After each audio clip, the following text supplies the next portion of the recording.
Yesterday, I sponsored a drop-in event here in Parliament with Parent Zone to highlight the Hit Pause campaign, which aims to teach people to recognise conspiracy theories and misinformation online.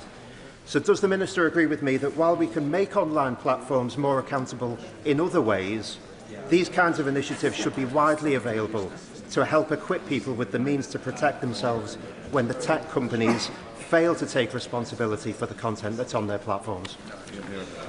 To say how grateful I am for this chance to put on record that even when others have put their interests first, my honourable friend has always put Southport above everything. And I think in that he has inspired many of us across the House. Media literacy, which he brings up, includes critically evaluating information. It's a key skill in helping people be protected from harm online. And I know the technology companies play a crucial role. We welcome collaborative initiatives like Parent Zone's Hit Pause programme, and I encourage all platforms to continue and expand work to embed media literacy into their product design. Alan Mack. Thank you, Mr. Speaker. Thank you, Mr. Speaker. I welcome the Minister to his place. When it comes to holding tech companies accountable for using copyrighted material on their platforms without consent, his government's data bill let down our creative industries. His department's new working groups on AI and copyright include just one British tech firm alongside a host of foreign tech competitors. Will his government now give our tech sector and our creative industries the proper voice they deserve? Well, can I just firstly say that both our technology sector, our entrepreneurs and our creators are close to my heart, having spent most of my professional background prior to coming to this place in those contexts. We have consulted, we have listened, and we continue to listen. It's a new team, and so I know that across the board we will look closely at the evidence and make sure that we're backing both our entrepreneurs and our creators in this country. Gavin Robbins. Much, Mr. Speaker. Over the last 10 days in my constituency, there have been 5 incidents of the most appalling and violent acts by self-styled vigilante groups. In each case, they live stream on Facebook Live and on TikTok Live, and those videos disappear and they remain anonymous. There will, Mr. Speaker, be a criminal justice response, but can I ask the Minister to relook at the protections that are there for those who continue not only to abuse and act racistly in our society, but do so under the cloak of anonymity? Well, the honourable member raised an incredibly important point, and I'm sorry and disappointed to hear the initiatives, the instances he mentioned. This is an incredibly important thing, and so we will closely look at the evidence base, and if under the codes of practice for illegal harm already published and implemented by Ofcom, there are found to be deficiencies in practice by any of the firms that he mentioned, we will, I'm sure, be taking appropriate action. We go to Topical. Susan Murray. Question 1, Mr. Speaker. Serious State. Mr. Speaker, I'm delighted to join the Department for Science, Innovation and Technology. This is a crucial area for our country, providing opportunities for jobs, for work, and to improve our public services. And as Secretary of State, I'm getting to work straight away. As I've said, on Monday, I strengthened the law to add further protections from dangerous self-harm material online. So social media companies have to take action now, not just to remove this material, but prevent it from coming up in the first place, so that the internet can live up to its real potential as a place of opportunity where everyone can learn, connect and be creative, free from fear. Susan Murray. Can I also welcome the Right Honourable Member to her place? Mr. Speaker, the Right Honourable Member's predecessor warned that losing control of artificial general intelligence would be catastrophic, yet failed to deliver legislation to protect the public. Will the new Secretary of State deliver on the AI bill and ensure that the British people benefit from the advantages of AI without becoming its victims? I absolutely want to ensure that people, businesses, creatives throughout this country can benefit from the huge opportunities that technological developments and AI promise, but make sure that people are protected too. I am early in this job. I am listening carefully to all those involved, but wherever action is required, that is what I will do. Peter Mandelson. Thank you, Mr. Speaker. Could I ask the Secretary of State what conversations have taken place with UKRI around supporting the development of new sustainable transport technologies, and how might this benefit constituencies such as mine of Crawley? I mean, my honourable friend will know that the UK is a world leader in research and innovation. Over the spending review, we're delivering £86 billion for research and development. That is actually a record level. UKRI invests more than £300 million a year in transport innovation, with sustainability being a key focus. And that includes projects to develop new aviation fuel production technologies that could reduce emissions by up to 80%. There's more that we can do here. I know he's passionate about this issue, and either I or my ministers will be very happy to meet with him to talk more about what we can do. We now come to Shadow Secretary. Welcome her to a new position, Julian Lopez. Thank you, Mr. Speaker. I welcome the new Secretary of State to her place, and of course her stellar team. The Right Honourable Member for Edinburgh South is so hot that he snared 2 jobs from the guy who just fired him. As Tech Secretary, she replaces the Ozempic of Whitehall, who claimed his digital plan would shear £45 billion of fat from the government. By how much did it cut the civil service? Let me say to the Honourable Lady, I believe that using tech and AI to modernise our public services actually enables people who work in the public sector to spend more time on the things that they want, which is serving the users of public services, and less time filling out all the red tape and bureaucracy, much of it which was put in place by her government. Julian Lopez. I fully agree with her, but the number of civil servants has risen to a 20-year high under Labour. If somebody in the private sector led a reverse efficiency drive, they'd get sacked. Labour makes him business secretary. For a welfare meltdown, you get to be the Minister for the Future, and as AI screams for cheap electricity, the Prime Minister cannot sack his failing energy secretary. Why should the tech sector believe that this is a government of delivery?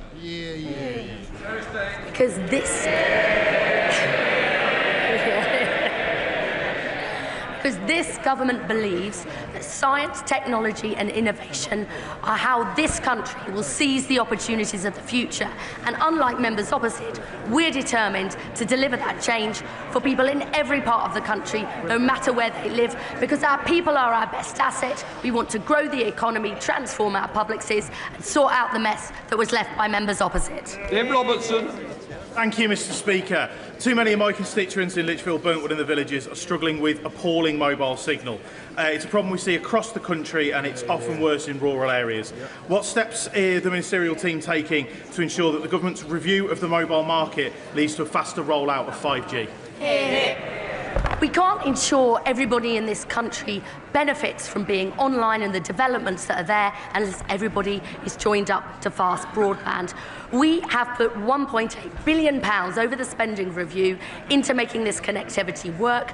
I'm working closely with Building Digital UK. If he's got concerns about his constituents, he should come in, meet with me and with him to get his constituents online, because that's how they'll seize the opportunities of the future.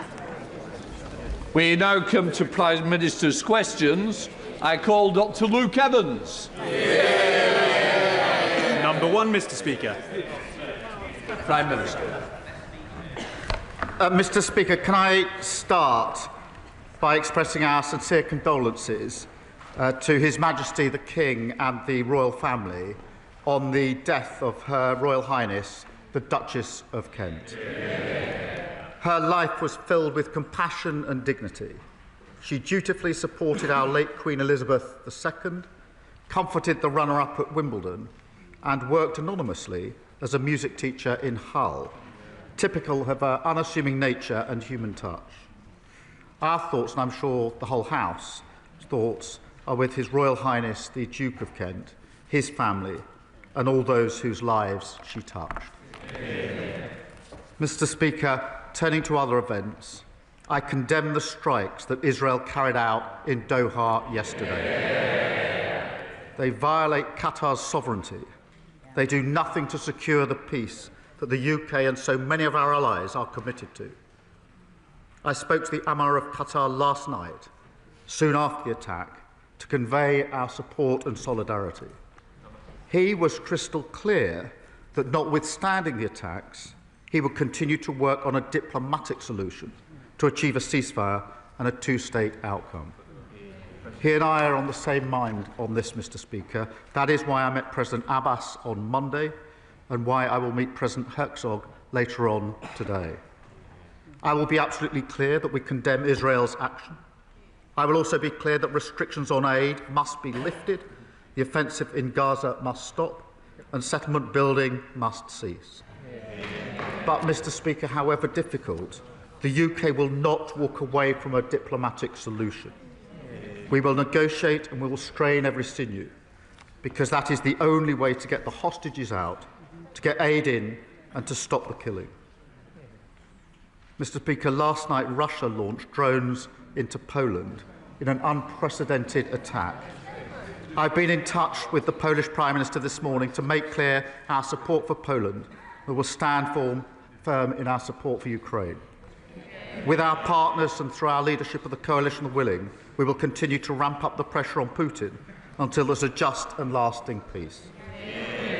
Mr. Speaker, this morning I had meetings with ministerial colleagues and others. In addition to my duties in this House, I shall have further such meetings later today.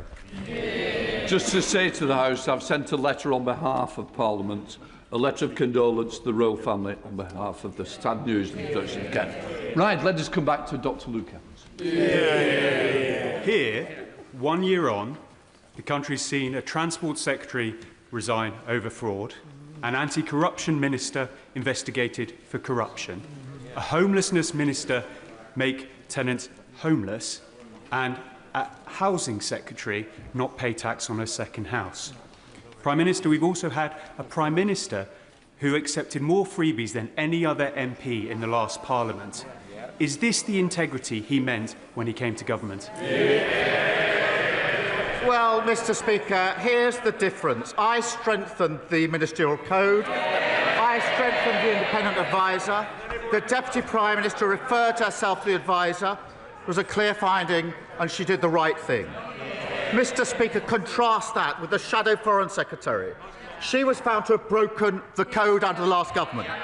What did the Prime Minister do then, Mr. Speaker? He ignored that.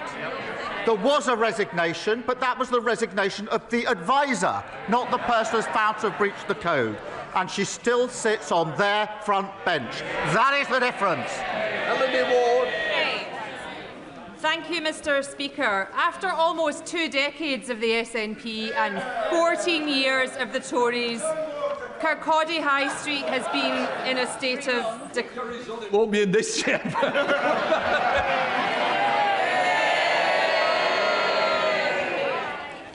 Thank you, Mr. Speaker. After almost 2 decades of the SNP and 14 years of the Tories, Kirkcaldy High Street has been in a state of decline.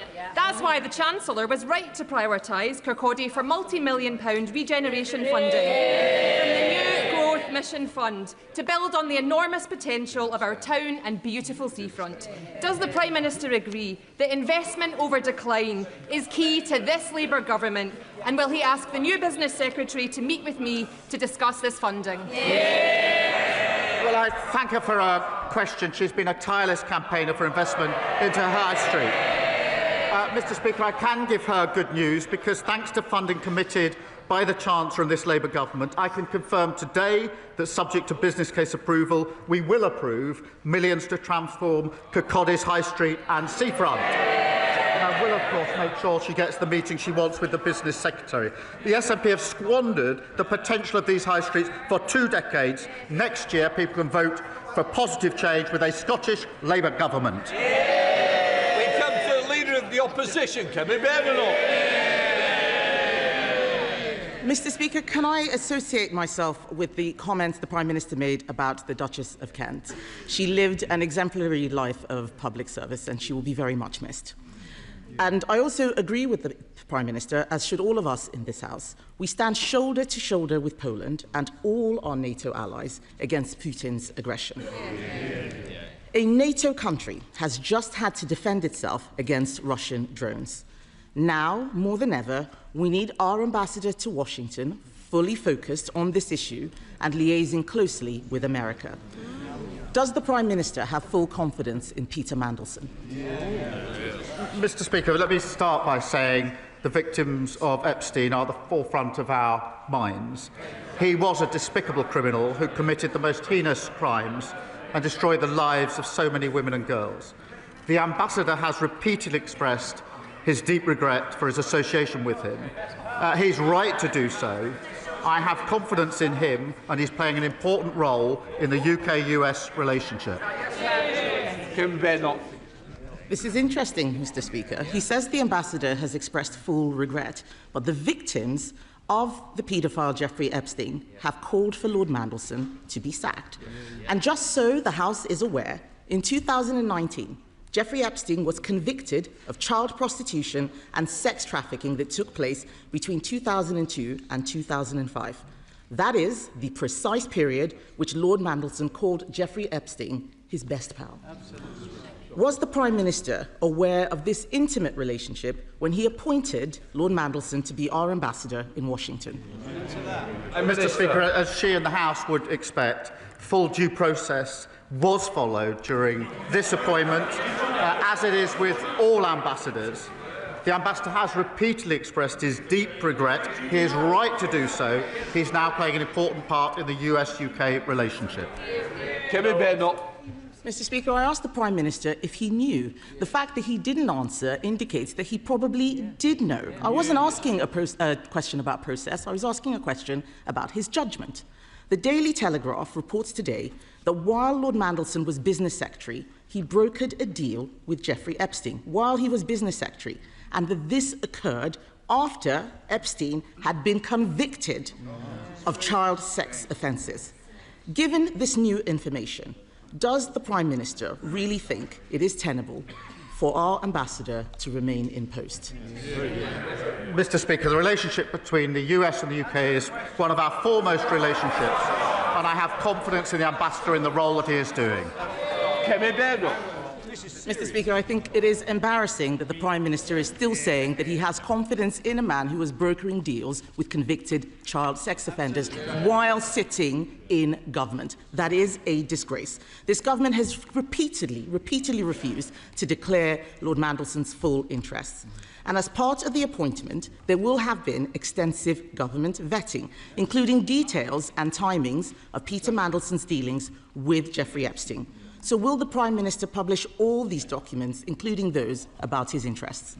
Well, Mr. Speaker, as I say, full due process was gone through in relation to this appointment, as would be expected. As for the publication of documents, as she well knows, that's subject to a procedure which includes an independent element. Be subject to the usual procedure. Kemi Badenoch.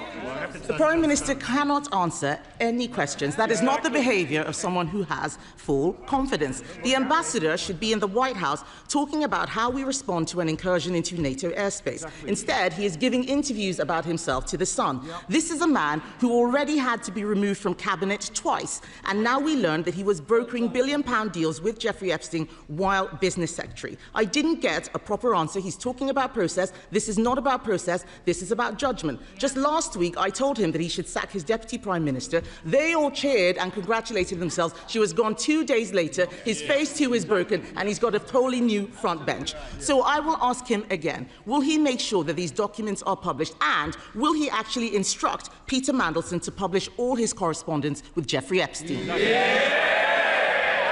Well, she says the ambassador's been in the White House discussing NATO. He is, as we all are, with a number of international calls this morning and on Ukraine, as well as the attack in Doha yesterday. Mr. Speaker, I see she's finally catching up with the questions that she should have asked last week about the Deputy Prime Minister. In the meantime, Mr. Speaker, we have been opened up a new schools-based nursery. On Monday, we had the Defence Industrial Strategy. On Tuesday, we published NHS league tables to push up standards. We reopened Doncaster and Sheffield Airport yesterday. And today, we've set out how we're repairing the concrete in our hospitals. A load of waffle and whataboutery, Mr. Speaker. All they are interested right now is their pointless deputy leadership election while the country is out there suffering from an economic crisis. The Prime Minister has an ambassador mired in scandal, not focusing on NATO. He lost his Deputy Prime Minister just last week for evading taxes. He's got a new Home Secretary, a new Foreign Secretary, just learning the ropes, not able to help with this issue. We have strikes crippling our capital city and damaging our economy. He could use minimum service legislation, which we introduced, to make the lives of the people out there better, but he won't, because he does not have the backbone to face down the unions. The unions The unions are running this government. All the deputy leadership candidates are chasing after them. And while with this government, it is more strikes, more scandal, more chaos. And the link, Mr. Speaker, isn't the link between all of this his bad decisions, his bad judgment, and his total weakness.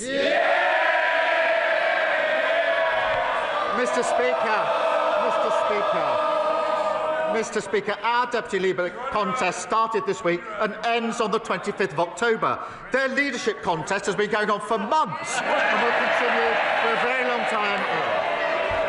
And all this noise from the arsonists whilst we're putting out the fires that they left behind. Interest rates and waiting lists, Mr. Speaker, down. Wages, investment and food quotations up. And now we're stepping up defence spending, creating new jobs, driving up standards in our NHS and rebuilding our crumbling schools and hospitals. This is a government of patriots fighting for working people. Tom Rutland. Thank you, Mr. Speaker. This Labour government is getting our NHS back on its feet with 20,000 fewer patients on waiting lists at my local trust since the election. But there is still more to do, including making it easier to see a GP. So can the Prime Minister set out how this government will give my constituents in East Worthing and Shoreham access to the healthcare that they deserve? Well, Mr. Speaker, I'm very pleased we've made progress on the NHS. We promised 2 million extra appointments in the first year of a Labour government. We've delivered not 2, not 3, but over 4 million extra appointments, with 2,000 extra GPs and clearing up the dangerous rack in our hospitals. The National League tables, Mr. Speaker, that we published this week will make sure that investment goes where it's needed most, and our 10-year health plan will see neighbourhood health centres in every community to treat patients closer to home. There's more to do, but we've made a lot of progress. Sir Ed Davey, Leader of the Liberal Democrats. Thank you, Mr. Speaker. Can I join the Prime Minister in sending our condolences to His Majesty and the royal family on the death of the Duchess of Kent? And can I echo the Prime Minister's condemnation of Netanyahu's attacks on Qatar? These are not the actions of a leader truly focused on getting hostages home, and I hope the Prime Minister will say that directly to President Herzog later today. On Suicide Prevention Day, Mr. Speaker, can I thank all working to prevent suicides, from professionals to charities like the Samaritans. Mr. Speaker, when I talk to parents of disabled children, there's one complaint about government that comes up time and again. All the hoops they must jump through, from EHCPs to the DWP to HMRC. Caring is exhausting enough without all the forms and rules that show no understanding of the realities of life as a carer. It's something Emily and I know well. It's something that our former Deputy Prime Minister brought attention to last week. So will the Prime Minister work with carers across this House to overhaul systems for family carers so government works much better for people looking after their loved ones? Well, I do agree with him. There are too many hurdles and too many hoops that have to be gone through, and that's why we're simplifying the system, and we will, of course, work across the House with all those who want to achieve that outcome. Can I also just thank those dealing with suicide prevention? I think probably everybody in this House knows someone who has taken their life, and it touches all of us, and we must do everything we can together to prevent suicide. Sir Ed Davey. Moving on, Mr. Speaker, as the Leader of the Opposition said, Lord Mandelson has admitted to continuing his relationship long after Epstein was convicted, and that there are more embarrassing details we don't yet know. Mr. Speaker, people will be surprised by the Prime Minister giving Ambassador Mandelson such strong support today. So can he tell the House, has the Prime Minister asked the Ambassador what other compromising material the Trump administration might have on him as he leads Britain's negotiations with the White House? Well, Mr. Speaker, as I've made clear to the House, a full due process was gone through when the appointment was made. George Newbury. Thank you, Mr. Speaker. My constituent Connor Edwards lives with Ehlers-Danlos syndrome and craniocervical instability, which in his words means his head is slowly falling off his body. Having once enjoyed fishing and mountain biking, at the age of 30, Connor's now largely bedbound and says his condition has destroyed his quality of life. He's also having to crowdfund for treatment in Spain because the NHS can't give him the help he needs. Could the Prime Minister ensure that myself, Connor and EDS Charities get a meeting with the Minister to discuss what more we can do to give thousands of people like Connor their freedom back? Mr. Speaker, I've read through the details of Connor's case that's just been summarised. It is heartbreaking. I do thank my honourable friend for consistently campaigning and championing all of those that are affected. I will make sure that he gets the meetings that he needs so that we can hear from Connor and others and learn from their experience. Stephen Flynn. Mr. Speaker, Gaza is a graveyard, but rather than end arms sales, extend sanctions and stand by international law, the Prime Minister will today welcome into his home, a home entrusted to him by the people of these isles, the man who called for the collective punishment of the Palestinian people and who signed the artillery shells that destroyed their homes, their families and their friends. A man who will ignore every word the Prime Minister says. Would he invite Vladimir Putin into number 10? Would he invite Benjamin Netanyahu into number 10? What does it say of this Prime Minister that he will harbour this man whilst children starve? Mr. Speaker, for the record, we have suspended arms that could be used in Gaza, we have sanctioned extremists, and we suspended trade talks. But the point he raises is a very serious one.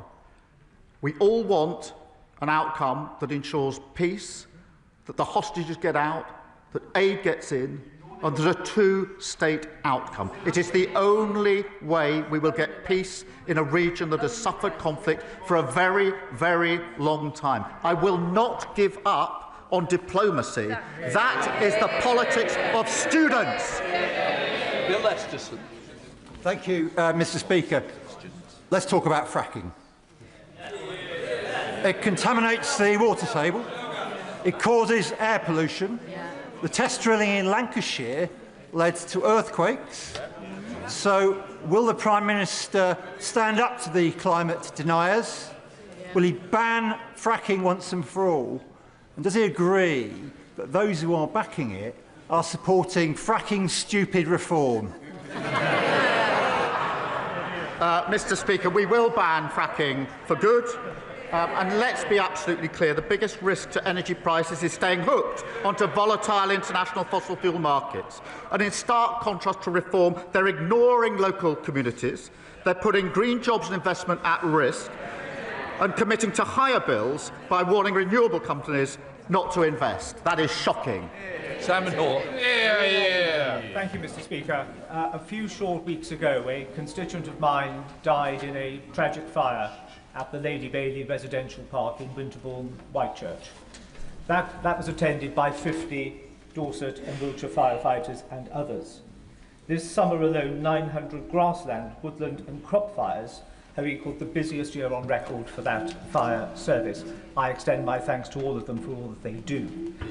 He will be aware that rural funding is always an issue, and the funding of the delivery of rural services is always a challenge. Would he arrange for a meeting with the relevant minister in the Home Office for the senior officials of that fire service and me to meet to discuss the needs of our rural area to ensure that my constituents and those across the counties of Dorset and Wiltshire are kept as safe as they possibly can be?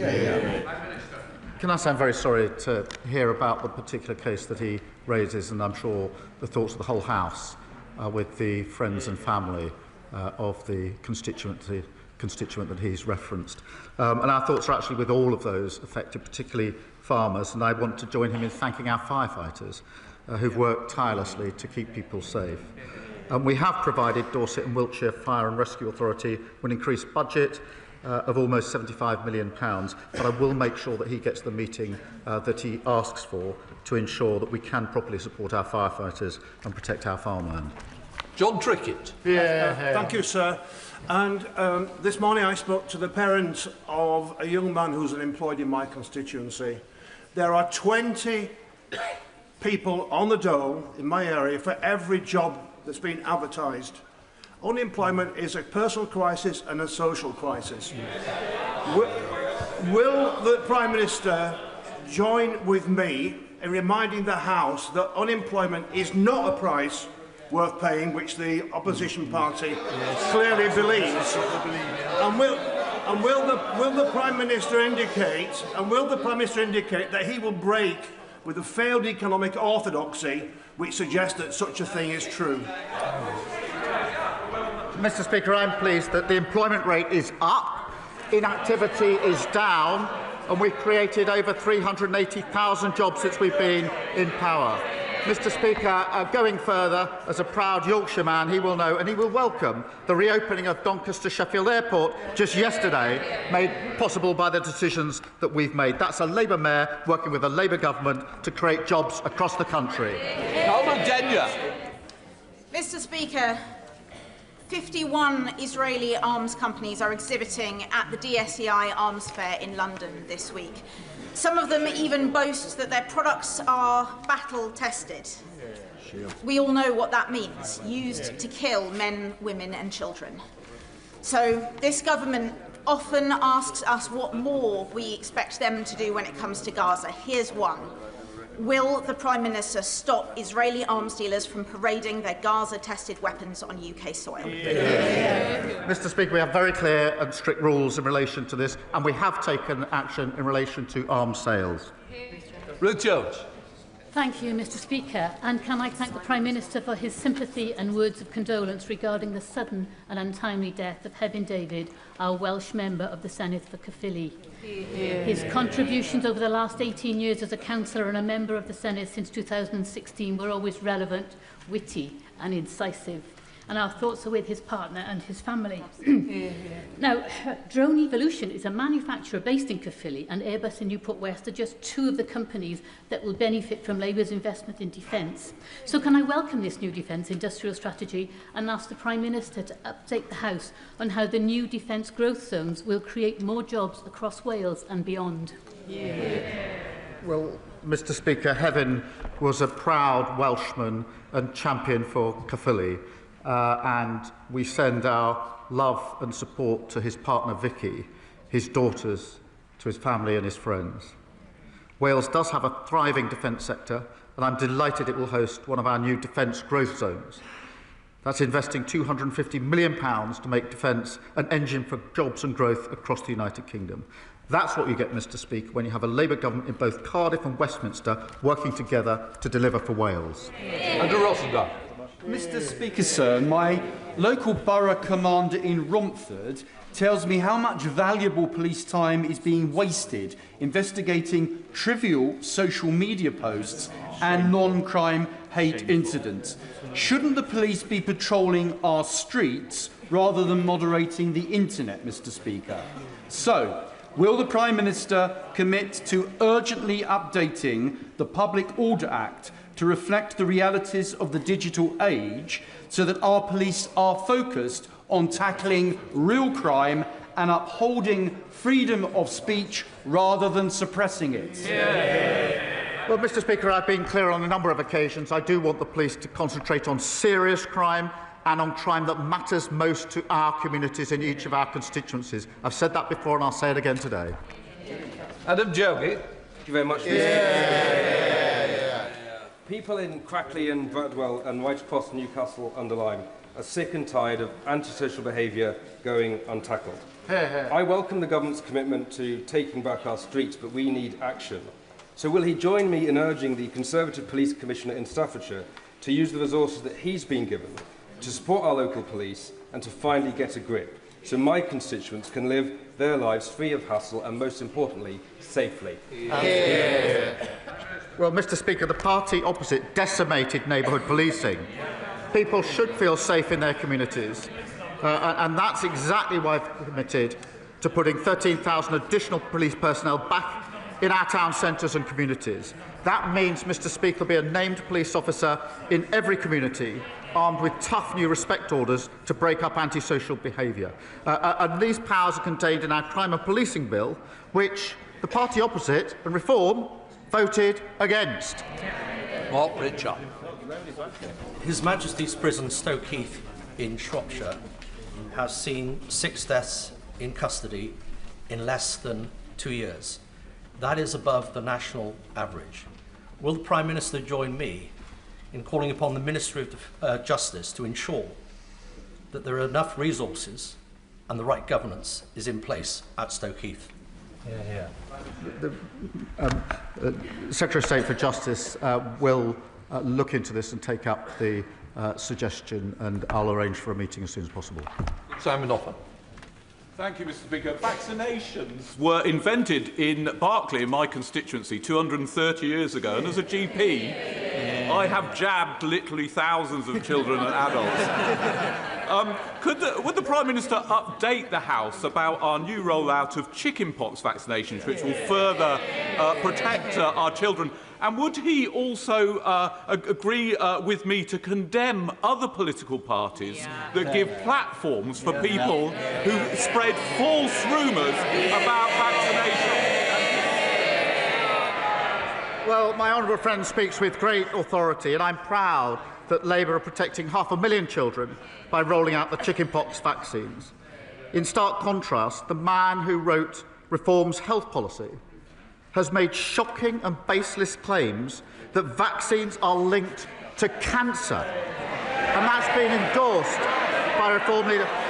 They laugh. They laugh at it. These dangerous conspiracies cost lives, and it shows that Reform can't be trusted with our NHS. Charlotte Key. Thank you, Mr. Speaker. Seneca Solar Farm, which runs through my constituency, was given permission by this government, and there are more solar farm applications in the pipeline.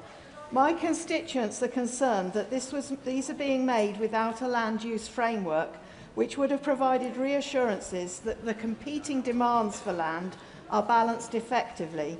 Will the Prime Minister make a commitment to give the land use framework statutory weight to ensure that land is used strategically to get the best for new, clean, renewable energy, which genuinely benefits communities, and for farmers, nature, water and housing?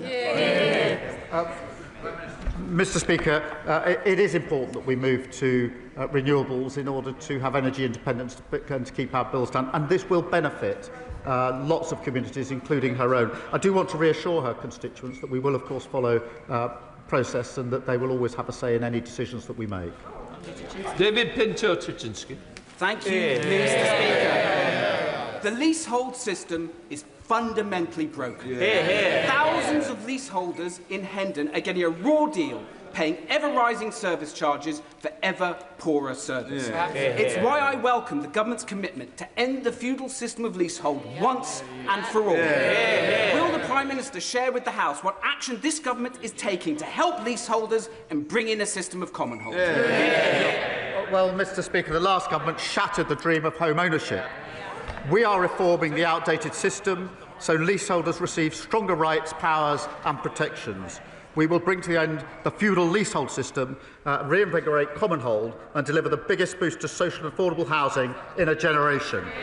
Dr Al Pinkerton. Oh, thank you, Mr. Speaker.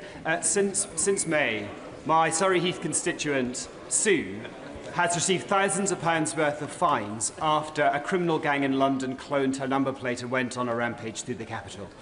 In an age of increasingly sophisticated digital security, the number registration system seems like a remarkably analogue anachronism, is ripe for abuse and is failing drivers. Will the Prime Minister look at my presentation bill laid last week, pick it up and strengthen legislation, ensure police services have the tools they require to tackle this growing crime and to protect law-abiding motorists? Well, can I say I'm sorry to hear about his constituent. That's an awful situation for anyone to find themselves in. I'll, of course, look at his bill. Dr Rupert. Thank you, Mr. Speaker. I'm sure the Prime Minister recalls visiting the Ukrainian community of Acton with me soon after Putin's illegal invasion. They still fondly do, and they wanted me to ask him, next week at Trump's state visit, can he harness his unique role with US influence and the coalition of the willing in Europe to the max and redouble all efforts to find a just peace with security guarantees for them and war crimes punished, so that we can end this war that's gone on far too long. I do recall the visit. It was extremely good and very welcoming. And our support for Ukraine, Mr. Speaker, remains unwavering. And the attack last night in Poland shows that Putin's belief that he can somehow act with impunity. And that's why we're working so hard with the coalition of the willing to ensure that there are security guarantees as we go forward, made real progress in recent weeks. We must continue to ramp up the pressure on Putin. Terrible. Mr. Speaker. Today is the 10th annual Back British Farming Day. And given the Prime Minister is so keen on resets in recent weeks, will he reset his relationship with our farmers and reverse the family farm tax? Well, Mr. Speaker, let me tell you what we're doing. We're working with the former president of the National Farmers Union, Baroness Minette Batters, to review farm profitability. Mr. Speaker, this is the key issue. We are delivering the 25-year farming roadmap, and of course we've struck a deal with the EU, which is of great benefit to farmers, which of course they all say they will reverse. Mr. Speaker, that's on top of the £5 billion that we put into farming in our last budget. Final question, Liz Twist. Thank you. Thank you, Mr. Speaker. Today is World Suicide Prevention Day. It can be scary to talk about suicide, but we need to. So many of our constituents will know or love someone who has taken their own life, or they may have suicidal thoughts themselves. But suicide is not inevitable, it's preventable, and everyone has a role to play in saving lives. So will the Prime Minister reaffirm this government's commitment to preventing deaths by suicide and say how the government is tackling this vital issue? Mr. Speaker, can I start by thanking her and paying tribute to her for her work as my PPS for the last 14 months. She has worked tirelessly with huge commitment and respect across the whole of this House. In relation to suicide prevention, I think this is something that matters to everybody in this House. I will reaffirm our commitment, and I'll work across the House with all members to deal with suicide prevention. We'll let the front benches change over.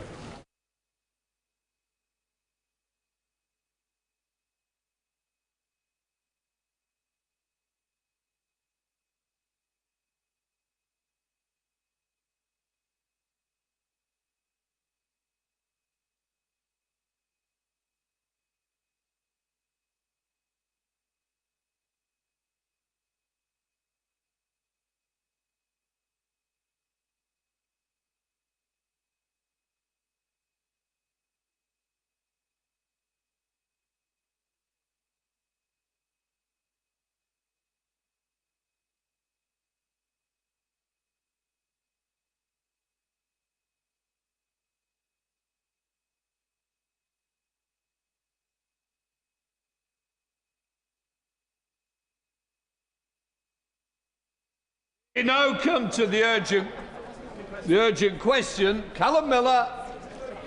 Speaker, to ask the Secretary of State for Foreign, Commonwealth and Development Affairs to make a statement on the implications of Israel's strike in Gaza for peace and stability in the Middle East and on UK foreign policy. Minister. Mr. Speaker, the UK government is deeply concerned by Israel's strike in Doha yesterday. As the House heard a few minutes ago from the Prime Minister, he and the Foreign Secretary have condemned these flagrant violations of Qatar's sovereignty, which will set back the cause for peace and risk further escalation in the region. The Prime Minister spoke to the Emir of Qatar to express the UK's solidarity and support and to reaffirm our shared commitment to regional stability. The Prime Minister also gave his condolences for the death of a Qatari security officer killed in the attack. Sadly, Qatar's Ministry of Interior has overnight confirmed the death of a second person. Qatar is playing a critical role, Mr. Speaker, in mediating this conflict, driving efforts to secure a ceasefire and to facilitate vital humanitarian access to Gaza. That must remain the priority. This government continues to support them in their efforts to push for an immediate ceasefire, for the release of all hostages cruelly detained by Hamas, for the protection of civilians, and the unrestricted flow of aid into Gaza as the vital first steps towards long-term peace and stability. This is the only way to achieve lasting peace and security for Palestinians and Israelis alike. That is why we are working with partners to develop a framework for peace that addresses governance, security, humanitarian access and political reform. Negotiation, not more violence, is the way to achieve that. We are actively working together with our international partners, including the G7 and the UN Security Council, to coordinate efforts aimed at de-escalation and reiterate our full support for the sovereignty of Qatar. Earlier this week, the Prime Minister met with President Abbas to discuss the intolerable situation in Gaza, the need for an urgent solution to end horrific suffering and famine, and the Palestinian Authority's reform agenda, vital for a two-state solution. Today, Mr. Speaker, the Prime Minister will meet President Herzog of Israel and reiterate the UK's grave concern following yesterday's strikes, and reiterate that man-made famine in Gaza must end and the renewed offensive in Gaza must not happen. We will continue to push for a political resolution to end this conflict and strive towards a lasting peace. Alan Miller. Thank you, Mr. Speaker, for granting this application for an urgent question, and I'm grateful to the Minister for his statement. Last night's Israeli strikes against Hamas officials in Gaza heralded a new and grave escalation in this terrible conflict. Prime Minister Netanyahu's willingness to strike Doha will undermine efforts to secure the release of the hostages still held in Hamas captivity and set back the path to a desperately needed ceasefire. Liberal Democrats have called for more diplomatic pressure to be placed on Hamas by the Qataris, including with the threat to exile Hamas's leadership from Doha unless we see the immediate and unconditional release of the remaining hostages. That is the kind of diplomatic pressure which must be brought to bear. Instead, the Israeli government has chosen a path which even President Trump, Netanyahu's biggest cheerleader, appears appalled by. And let me be clear, Liberal Democrats support the right of the State of Israel to exist and its right, like all nations, to defend itself. Yet Israel has obligations under international law and duties to its allies, both of which it has breached. Can the Minister confirm whether any UK entity, including the Joint Command at the Al Udeid base, were informed by Israel of the attack in advance? Can the Minister confirm that, in addition to what he's already said, that in his meeting with President Herzog today, the Prime Minister will condemn yesterday's attack in the strongest possible terms and make clear that the UK views this as a flagrant breach of international law? Last night's strikes are, of course, inseparable from the ongoing humanitarian catastrophe in Gaza. They further eroded our collective hope for an end to the suffering of both Gazans and the hostages. And so it is time for meaningful action by this government. Will the Minister confirm that the UK will take the steps necessary today to end the export of F-35 parts to Israel? And in light of the further egregious breaches of international law directed by Netanyahu overnight, will he confirm that President Netanyahu will be sanctioned? Mr. Speaker, as you would expect, I won't be commenting on sanctions from the dispatch box, as is our usual practice. The Prime Minister has set out to this House his intentions for his meeting with President Herzog. Later, I can confirm that the Foreign Secretary met with President Herzog this morning and raised these points among a range of others, including the urgent need both to ensure aid into Gaza, but for further Israeli support to British efforts to medically evacuate injured children and fully funded scholarships to the UK. Thornbury, Chair of the Select Committee. Thank you very much, Mr. Speaker. What happened overnight illustrates a problem, a huge problem, that the new Foreign Secretary is going to need to deal with, and I'm pleased that the Minister will ably be helping her. But the problem is this. There is an emboldened far-right Israeli government who believe that they can do whatever they like and there won't be any consequences. That's right. Yeah, and on the other hand, we have a country like Qatar who is genuinely working towards peace. I know the Minister has met the ministers. I have met them too. They couldn't be more sincere in the efforts that they're making, and they get bombed for their efforts. The question really is, for the new Foreign Secretary, is how can we make sure that we aren't just bystanders and are actually playing an active role in dealing with this issue? And in what way will the Prime Minister be able to convey such a message to President Herzog this afternoon? I thank my right honourable friend for the question. It is vital that at such serious moments, the UN Security Council plays its full part. So I can confirm to my right honourable friend that the UK is supporting calls for an emergency session of the UN Security Council this evening. The Foreign Secretary will be joining calls with her E3 counterparts this afternoon, and we will be discussing this matter, as she would expect, with a range of G7 allies, including the United States. We come to Shadow Foreign Secretary Dame Priti Patel. This is clearly a very, very serious moment for the Middle East, and no one in this House wants to see a spiral of escalation of hostilities. Israel and Qatar are both important and value strategic partnerships for the partners for the United Kingdom, and we value and recognise the extensive efforts by the Qatari government to secure the release of hostages and their work towards securing a ceasefire. It is tragic, as the Minister has already highlighted, that security guards were killed in this attack. But I think, Mr. Speaker, there are some fundamental issues here, and many of these points have been made from the dispatch box time and time again, that this is a moment for our country. Britain must contribute to and provide the British expertise that is necessary when it comes to the conflict resolution and support strong regional initiatives, including backing Qatar and the Qataris when it comes to releasing the hostages, but also achieving a ceasefire. On top of that, of course, we have to be working with our allies in the United States. And looking ahead to next week with the visit from President Trump, this is a crucial, crucial moment. And there can be no equivocation anymore as this issue just continues to inflict the region day after day after day. Mr. Speaker, it's also true that we certainly should not be mourning those Hamas leaders who have been killed. They have held innocent hostages in terrorist captivity for over 700 days, and they were responsible for the atrocities of the 7th of October 2023, which also killed British nationals.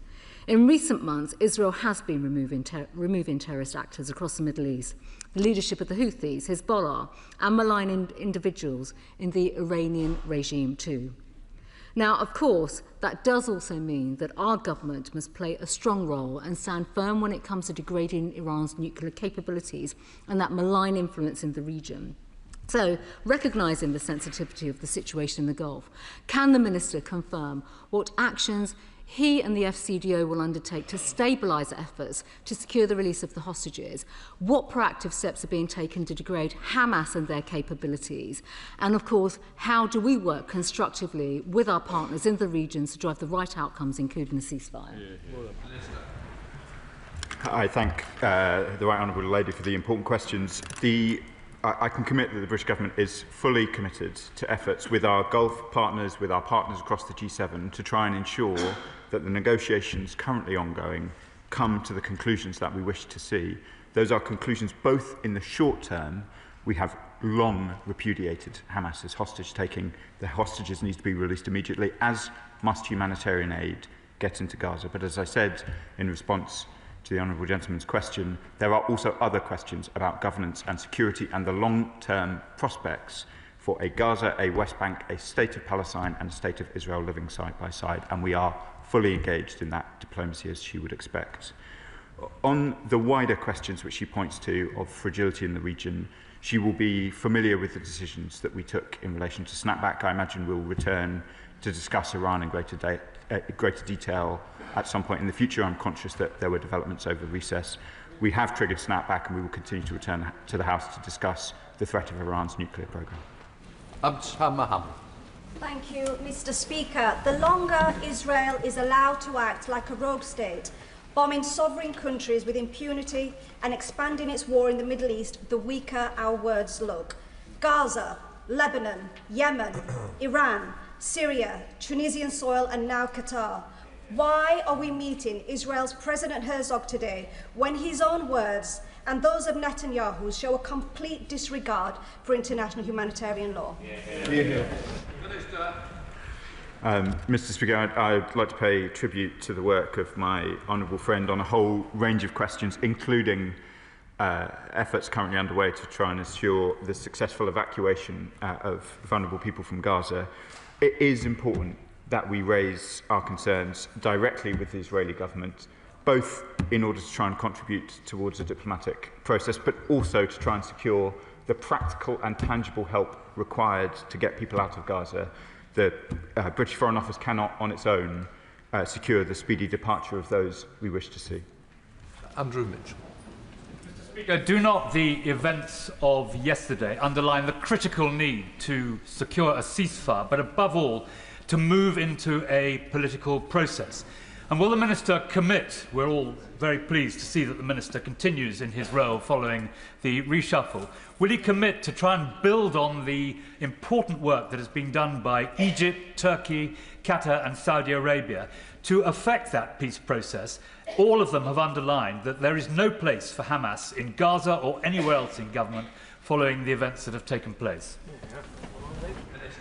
Mr. Speaker, I'm grateful for the kindness of the Right Honourable Gentleman's words and those I heard from behind me as well. I am continuing in my role and will look forward to returning to this House in the usual way. He is right to emphasise the importance not just of the statements and words of the UK and our Western allies, but the very important commitments that have been made, particularly in July, but since as well, by Qatar, Egypt, Turkey and a range of other states who have a real role to play in both mediating the immediate pressures and trying to end up in, as he says, the more permanent ceasefire that we want to see. Florence Eshelman. Thank you, Mr. Speaker, and I thank the Minister for outlining the strongest condemnation of the attacks and a blatant disregard for Qatar's sovereignty. I refer members to my register of interest, having visited Qatar last year and speaking with the ministers there, seeing how diligent they are working day in, day out to secure the ceasefire, secure the hostages and get that urgent aid in. Does the Minister agree and share my view that Qatar's role in mediating this conflict will be blown into jeopardy by these blatant attacks? And will he continue to make sure that the Prime Minister continues to condemn this when he meets with the presidents later this week? My friend is quite right. Qatar has played a vital role in this conflict, and I work closely with my Qatari counterparts, not just on the urgent issues of the Middle East, but across a whole range of difficult conflicts. They play a vital role. They are committed, as the Emir of Qatar said to the Prime Minister this morning, they are committed to continue to play that mediation role.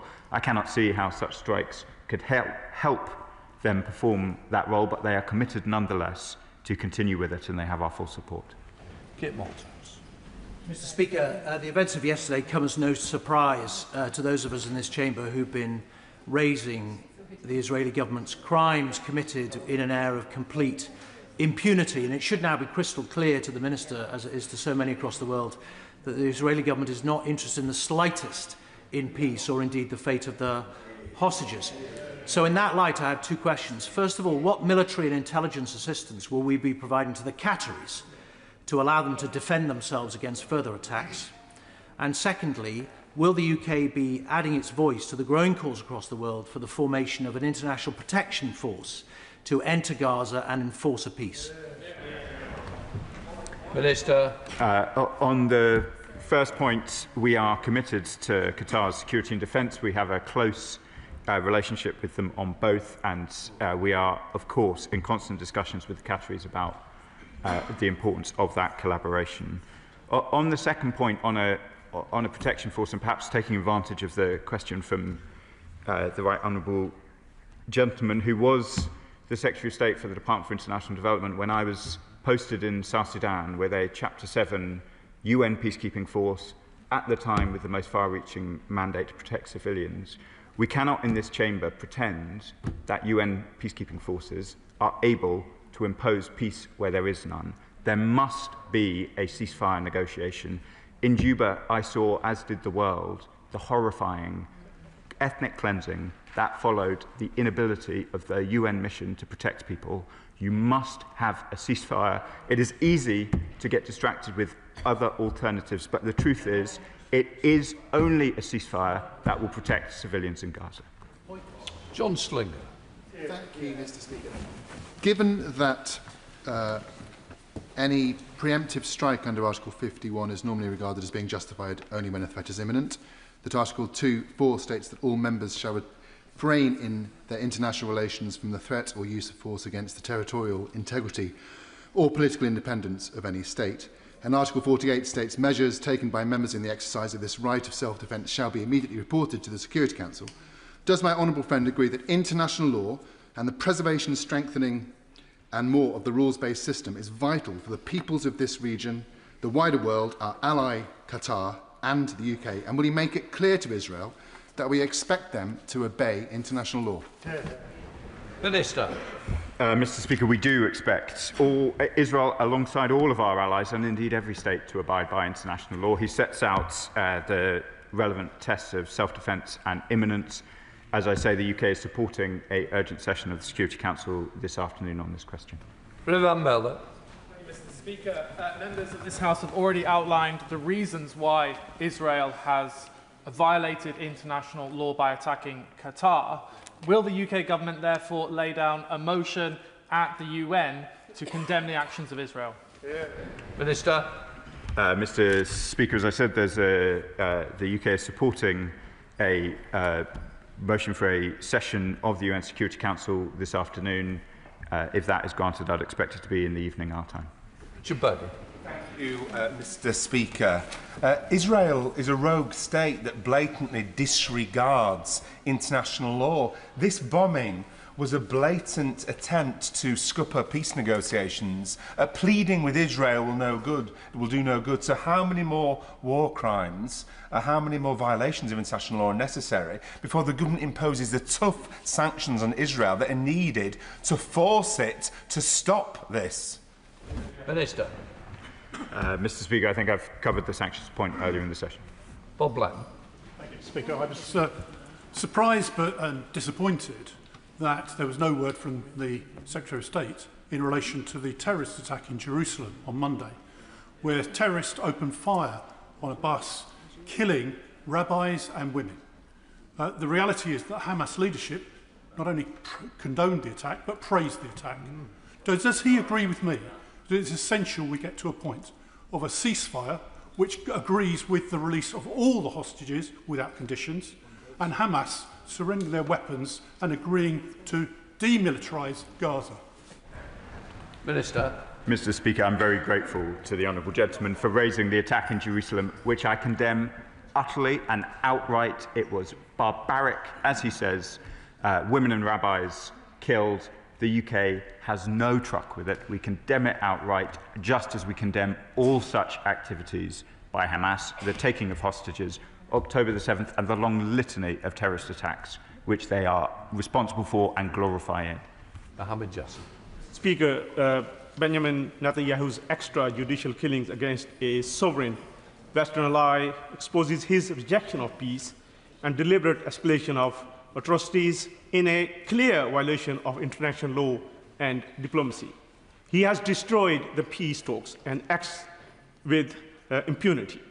The UK government has rightly condemned these actions, but when will it uphold international law, call out the Israeli Prime Minister as a warmonger and perpetrator of genocide, and end arms sales to Israel and impose the severe sanctions his conduct demands? Mr. Speaker, the Prime Minister set out some of what our government has done in relation to suspensions of arms sales and sanctions on extremist figures in the Israeli government, and I won't belabour the point here.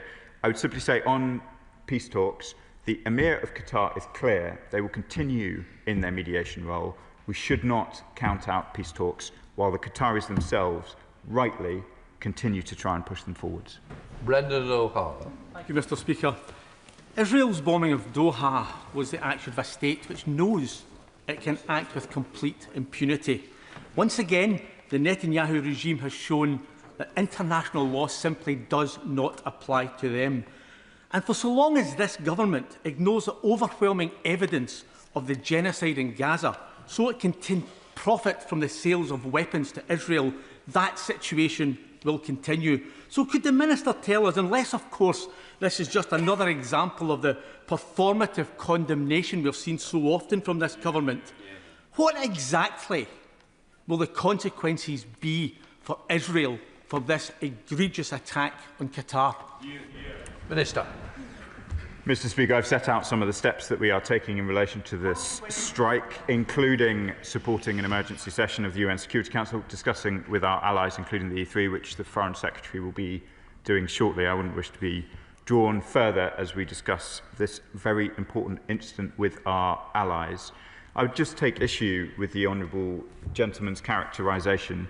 The conflict in Gaza is not a question that relates primarily with UK arms. We are a tiny supplier of residual arms. We have suspended all of those arms that could be used in Gaza. There are other states with much fuller arms relationships. The honourable gentleman says 15%, when in fact he means 15% of components of the total F-35 supply, not the less than 1%, which is the truth about the total supply to Israel. Stella Creasy. Thank you, Mr. Speaker. The Minister is absolutely right to call for a session at the United Nations. Nobody can think that attacking the people trying to broker peace is going to lead to a ceasefire. But ahead of that, this country must have made some assessment of the case for that session and indeed the case for a motion. So can the Minister tell us what the assessment has been made by his officials as to what the civilian casualties and whether this strike explicitly is proportionate under the boundaries of the laws of armed conflict as set out in international law? If we go to the UN, what is the case that we will be making? Good. Minister. Mr. Speaker, I wouldn't want to be drawn on a casualty tally from the UK. Qatar has, as I set out in my response, been quite clear about their own assessments, and these things tend to develop in the immediate aftermath of a strike, so I won't be drawn on casualties or the numbers of people struck. Qatar, quite rightly, will release that information when they are available. My honourable friend asks about what are the international law tests against which this strike must be judged. They are self-defence and imminence, and in any session of the UN Security Council, those are the tests that we would expect Israel to be able to satisfy. Sir Julian. It's not only on this issue, but on many other issues that Qatar, as well as Saudi and other Middle East nations, have developed a real niche and leadership in mediation and conflict resolution. Would the Minister look at our own conflict resolution unit and resources and spend, and now double down on how we are working with the Qataris on all of their mediation efforts? Minister. I thank the honourable gentleman for his question, which is an important one. The strength of our relationship with Qatar on conflict mediation and our own capabilities are a very important area of work. I myself was a negotiator in the Foreign Office, understand deeply how important it is, as of course was our National Security Advisor. I have been due a further discussion with my Qatari ministerial counterpart. It regrettably is continually delayed by events in the region, but we hope to have it soon. Abdul Khan. Thank you, Mr. Speaker. Qatar is an ally and a key negotiator and mediator in a Gaza ceasefire talks, committing atrocities in Gaza, illegal settlements in West Bank, marching into Syria, attacking Lebanon, Iran, Yemen, and now Qatar. This Israeli government has proven itself to be a rogue ally to us and a dangerous neighbour. Minister, at what point does the UK draw a line in the sand and call out this Israeli government for what it is, a danger to peace in the Middle East? Minister. I thank my honourable friend for his long commitment on these issues. I think he has heard my condemnation and that of the previous Foreign Secretary, the current Foreign Secretary and the Prime Minister of many of the Israeli government's actions in relation to Gaza and the West Bank and indeed elsewhere. Where we disagree with the Israeli government, we are clear and forceful in saying so. Charlie Maynell. Mr. Speaker, given Israel continues to act with impunity, what new levers will our government use within its power to take action such as travel and trade and putting restrictions on those, air and sea delivery, given that land delivery of aid is so appalling, and again, the F-35, we are breaching international humanitarian laws. Can we please stop doing so? Minister. Mr. Speaker, I don't like to get ahead of the courts on the question of F-35. There was extensive legal argumentation in the Al-Haq case, which did not find in the way the honourable gentleman suggests. On the question of air and sea access to Gaza, both methods have been tried. The UK supported airdrops alongside our Jordanian partners over the summer. Such was our desperation in order to try and get aid into the Strip. But we cannot escape the fact, Mr. Speaker, that airdrops are at best a pinprick in the overall scale of need. There is an aid operation which works, has a track record, and that is the United Nations operation that was operated. Sea was also tried, particularly under the late period of President Biden.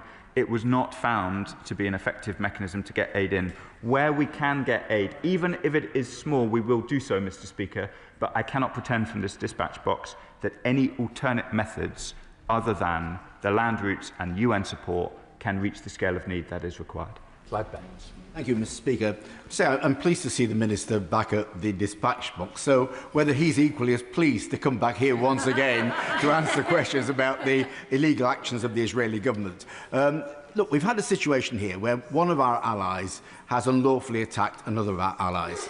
Given we are standing quite rightly with the Qataris in their particular situation, isn't it time we accepted that because of the actions in Doha and also their continued starvation and murder of innocent civilians in Gaza, that we recognise that this right-wing Israeli government and this extreme right-wing Israeli Prime Minister are no longer allies of ours?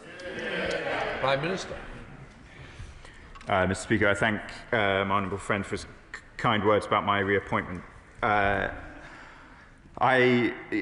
recognise the force of what he says in relation to Israeli politics. It's not appropriate for one foreign minister to comment on the internal politics of another country, but you can see from the sanctions that I announced from this dispatch box in June the strength of this government's feeling about, for example, the rhetoric of Mr. Smotrich and the rhetoric of Mr. Ben-Gvir. It has been deeply disheartening to see it repeated over the course of the summer, but where we can, we demonstrate in the strongest possible way the strength of our feeling on these questions. Thank you, Mr. Speaker. The events of earlier this week in Jerusalem and the events yesterday prove, I think, a point that the two extremes in this conflict have actually no interest in peace. Hamas benefits from the violence, and the right wing of the Israeli government also profit as they seek to expand the territory and to subject the Palestinian people. I agree entirely with my right honourable friend from North West Hampshire, and I just wanted to amplify the points that he made. Given the fact that Trump and the American administration now appears to be as annoyed with Israel as the rest of the world following yesterday's events, is it now not time to call Israel's bluff through the United Nations to seek the engagement of blue helmets or some similar force to say we have got as an international community people on the ground. Don't you dare fire into that area.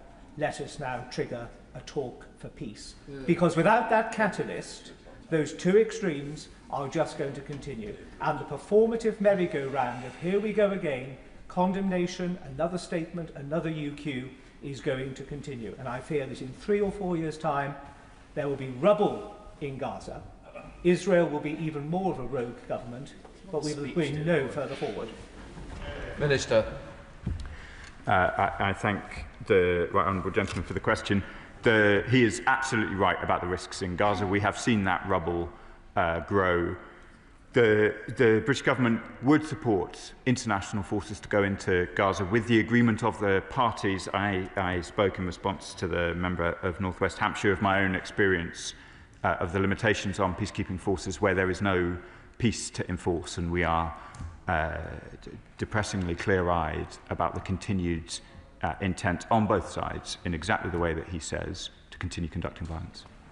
Steve Woodman. Thank you, Mr. Speaker. In the past month alone, Israel has bombed Palestine, bombed Lebanon, bombed Syria, bombed Tunisia, bombed Yemen, and yesterday, for the first time, bombed Qatar. What is the government's legal assessment of the strikes on Qatar, and does it consider them a violation of international law? Mr. Speaker, we utterly condemn the violation of Qatar's sovereignty in the way that the House heard from the Prime Minister and in words released this morning. In terms of what the international legal tests are, they are, as my honourable friend for rugby set out, to do with imminence and self-defence. There will be a session of the UN Security Council. It will be for Israel to demonstrate how they are consistent with those tests. Let's have a look. And about it, to the day of all days, after an illegal attack on peace brokers Qatar, it is shocking to see the UK put out the red carpet for President Herzog, who's dehumanised Palestinian suffering and incited violence against civilians. His government is being seen to pander to politicians who flout international law. He rightly calls for a ceasefire. When will he call what is happening in Gaza a genocide? Minister. Mr. Speaker, President Herzog is in the UK on a private visit, so I wouldn't characterise the visit as one in which the red carpet is rolled out. And I would just reiterate, this House, rightly, so many colleagues behind me, but I'm sure in front of me as well, are so conscious of the urgency of helping people out of Gaza, ensuring that aid gets in, and ensuring that there is a ceasefire. President Herzog is the head of state. He is not a functional part of the government. He is an important conduit to raise these concerns. The Foreign Secretary sought this morning, amongst other things, to ensure greater support from the Israeli government in order to get children with injuries, in order to get students out. These are difficult, practical matters on which we are focused.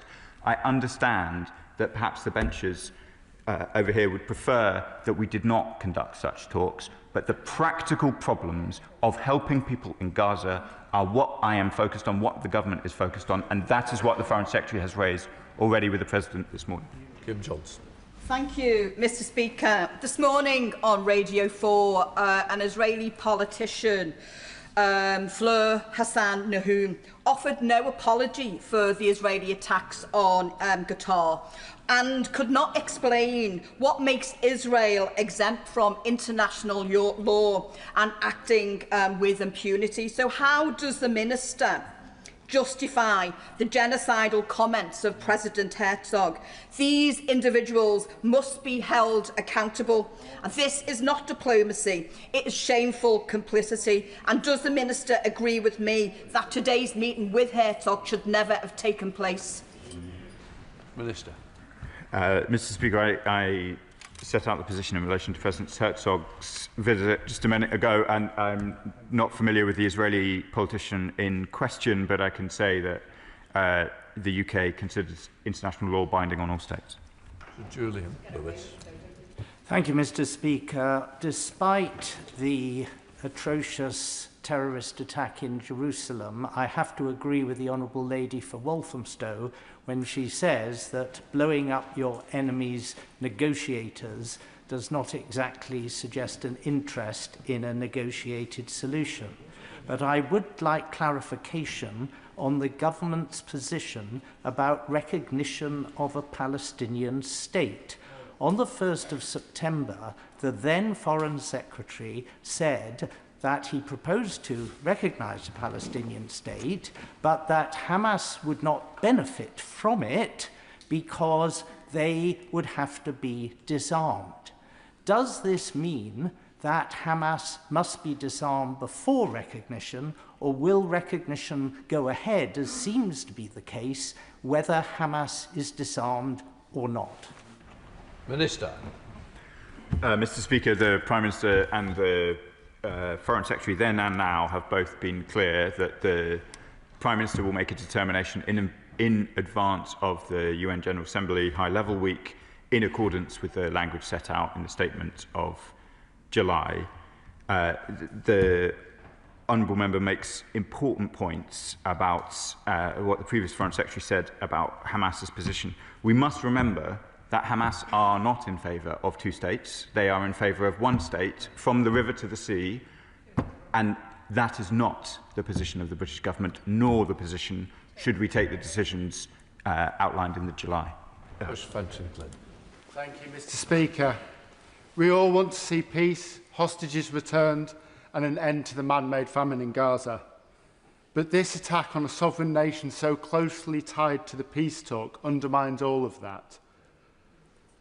It's as awful as it is counterproductive. So what can we do to ensure that the pursuit of peace is more than just lip service to the Netanyahu government? Minister. Mr. Speaker, my honourable friend has been a persistent advocate on these questions, and I look forward to continuing to answer his questions from this dispatch box. He shouldn't, though, I think, be more pessimistic about the prospects of continued mediation than the Qataris themselves, particularly given that they are very much on the closest edge to this. We will continue to support them in their efforts. They are vital, and for all the reasons that we have discussed this afternoon, the only way through. Dr. Elicha. Thank you, Mr. Speaker. We keep talking about a ceasefire, but how can one be achieved if one side is intent on killing the negotiators from the other side? Attacking peace negotiators is simply reprehensible. It undermines any possibility of the only thing, dialogue, that has any chance of bringing a resolution to the horrors in Gaza. This isn't the action of a state seeking peace, it's the action of a rogue state operating with impunity outside international law, completely crossing red line after red line. So I ask the Minister again, given that repeated crossing of new red lines, what action will he match his condemnation with? Will he stop all arms sales, all military cooperation, all intelligence sharing, all defence deals, current and potential future ones with Israel? And will he sanction Netanyahu and all officials complicit in the war crimes and genocide in Gaza? Mr. Speaker, I've set out already in this session our condemnation of the strikes, and I've set out already both in relation to sanctions already taken against extremist figures in the Israeli government, and indeed the other measures that we have taken. In relation to action on that follows from the strike on Doha, the Foreign Secretary will be shortly in touch with her E3 colleagues, and we hope that there will be a Security Council session this evening. Dr. Scott Arthur. Thank you, Mr. Speaker, and I thank the Minister for his statement. I do pray that one day it will come to dispatch box with good news for us, to be absolutely frank. In my surgery at Oxguy's Library on Saturday, a UK Palestinian woman came to see me. She brought date cookies which had been freshly made by her mother. I'd hoped to save one for you, Mr. Speaker, but it proved not to be possible. She spoke passionately, and she was really concerned about the visit of the Israeli President to the UK. And I did speak about what the government's been doing, actions that I've supported, which I do believe have saved lives. But I think the actions, what we've seen from Qatar, I think Netanyahu's made a fool of us. And I fear that he's going to continue to make a fool of us. So is it time to change direction, to avoid this happening again? Avoid us taking a stand, asking for a ceasefire, demanding a ceasefire, but Netanyahu just laughing at us? Minister. Mr. Speaker, I'm disappointed that my honourable friend's constituent didn't reserve a cookie for me, but I'm grateful for the important question that she asks. For the reasons I set out before, it is important that we continue to engage directly with the Israeli government, particularly on those questions like the evacuation of vulnerable people from Gaza, on which their cooperation is essential for any further progress. Dr. Andrew Morris. Thank you, Mr. Speaker. Several of our partners in the region, in North Africa and the Middle East, have expended a great deal of political capital in trying to achieve a rapprochement with Israel in recent years. And he will be aware, for example, of Morocco and its work, its leadership in achieving the Abraham Accords. What does he think this attack has done to them? And what confidence can they have now that Israel is truly embarked on a quest for peace in the region? Minister. Mr. Speaker, even in advance of the events yesterday, nations in the region who had taken the step of signing the Abraham Accords are signalling disquiet, most obviously and signally the United Arab Emirates, who released an important statement on this question. I will not seek to speak for our Arab allies, but I am sure that they will be looking at the events yesterday with great concern, and I'm sure the honourable gentleman will have seen the number of statements that have issued from the region over the course of the last 24 hours. Peter Swallow. Thank you, Mr. Speaker. A man-made famine in Gaza, increased settler violence in the West Bank, and now this attack on sovereign Qatar. I do fear that these are not the actions of an Israeli government committed to peace. Yeah. With that in mind, can I ask my honourable friend to urge the Foreign Secretary to speak to our friends and allies and find out what more we can do to pile concrete pressure on the Israeli government to get round the table and seek that ceasefire we so badly need. Minister. I thank my honourable friend for his commitment to these issues, and I can confirm that the Foreign Secretary is practically, as we speak, in consultations with friends and allies about what further steps we might take. Dance. Thank you, Mr. Speaker. I've said this before. So many constituents from Yeovil, some as young as 11, have told me they are so frustrated that Britain is not doing more. Will the Minister reassure my constituents that the government is doing all it can to make sure that these strikes do not break down the peace process completely and enough aid gets into Gaza now? Minister. The honourable gentleman's young constituent is absolutely right, and I can reassure her and him that we are doing everything we can to try and ensure that the mediation continues, that progress towards a ceasefire is made, and that, of course, aid gets into Gaza. Paul Wall. Thank you, Mr. Speaker. Blessed are the peacemakers, or so we're told, so it seems particularly wicked that Israel can deliberately target the country that's doing more to promote peace than any other in the region. Isn't the tragedy of the Middle East that actually the Palestinians in Gaza and the Israelis in Israel are governed by deeply unpopular extremists who have no interest in peace on either side?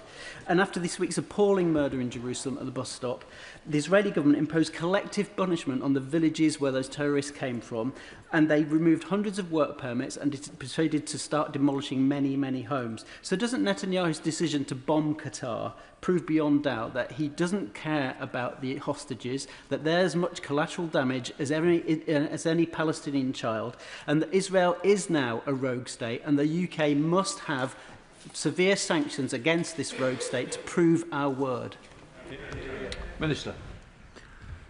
I'm glad to be answering questions to my honourable friend again, who's been a persistent advocate on these questions. The depth of concern about events, of course, the attack in Jerusalem was horrific, as I said to the honourable gentleman from the Conservative Party. The developments in the West Bank, both over the summer and before, are deeply concerning, and I'm grateful to my honourable friend for raising them. We will continue to keep all measures under review, as he would expect. We have taken far-reaching actions, 3 waves of sanctions, which in particular have been targeted on violent settlers, and we will continue to keep such options under review as developments proceed. Samuel Wilson. Mr. Speaker, let's look at the facts behind Israel's strike. First of all, we had a bunch of terrorists who have been sitting in the safety of Qatar for years, organising and financing acts of terror, including the mass murder of civilians in Israel this week, and boasting about their involvement in it. Is it not an advance that those people are eliminated and it is made clear to them that they will face the consequences of the terror which they organise? And by showing them that they will be pursued, punished and will not win, is it not more likely you'll drive them to the peace table rather than continue their acts of terror? Minister. Mr. Speaker, we've condemned the strikes, and I do so again. They violate Qatar's sovereignty. The question of the facts of the strike will obviously be now contested, and as I said earlier, the Qatari government is releasing those facts as they conduct a full investigation following them. There are, regardless of anybody else, there have been Qatari officials killed in this strike, and it is a violation of Qatar's sovereignty. So for that reason alone, it is worth condemning. Jeremy Corbyn. Could I ask the Minister what security information is now shared with Israel, and is the information collected by the more than 600 RAF flights over Gaza being used to guide the Israeli bombardment of buildings in Gaza City and other places? Are we still continuing security cooperation with a country that has bombed almost every neighbouring state over the past year? Mr. Speaker, for reasons the House will understand, I won't give a lengthy commentary on security and intelligence matters, but I can confirm to the right honourable gentleman that we do not provide any information to aid in targeting strikes in Gaza in the way that he describes. John Cooper. Diplomat, does the Minister recognise that there is a danger here that we're holding Israel to a different standard? When America reached out into Pakistan to snuff out Osama bin Laden, the architect of 9/11, we were taking them to the bar. When Israel reaches out with a precision decapitation strike on the leadership of Hamas, we want to take them to the bar of the International Court. Minister. Mr. Speaker, the honourable gentleman does make me feel rather seasoned, as I was in Pakistan at the time. As I said earlier, the tests on international law are self-defence and imminence. Not every state agrees on the thresholds for self-defence and imminence, but it is the expectation of the British government, with all of our partners, allies, indeed every state, that they demonstrate how they are complying with international law, regardless of who they are. Christine Jolly.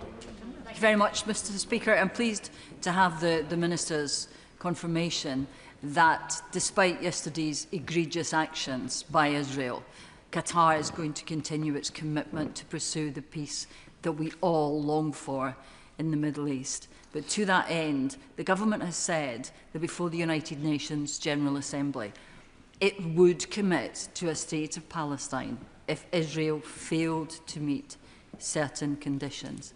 Can the government tell us, has Israel failed to meet those conditions? And will the government recognise Palestine as a matter of urgency?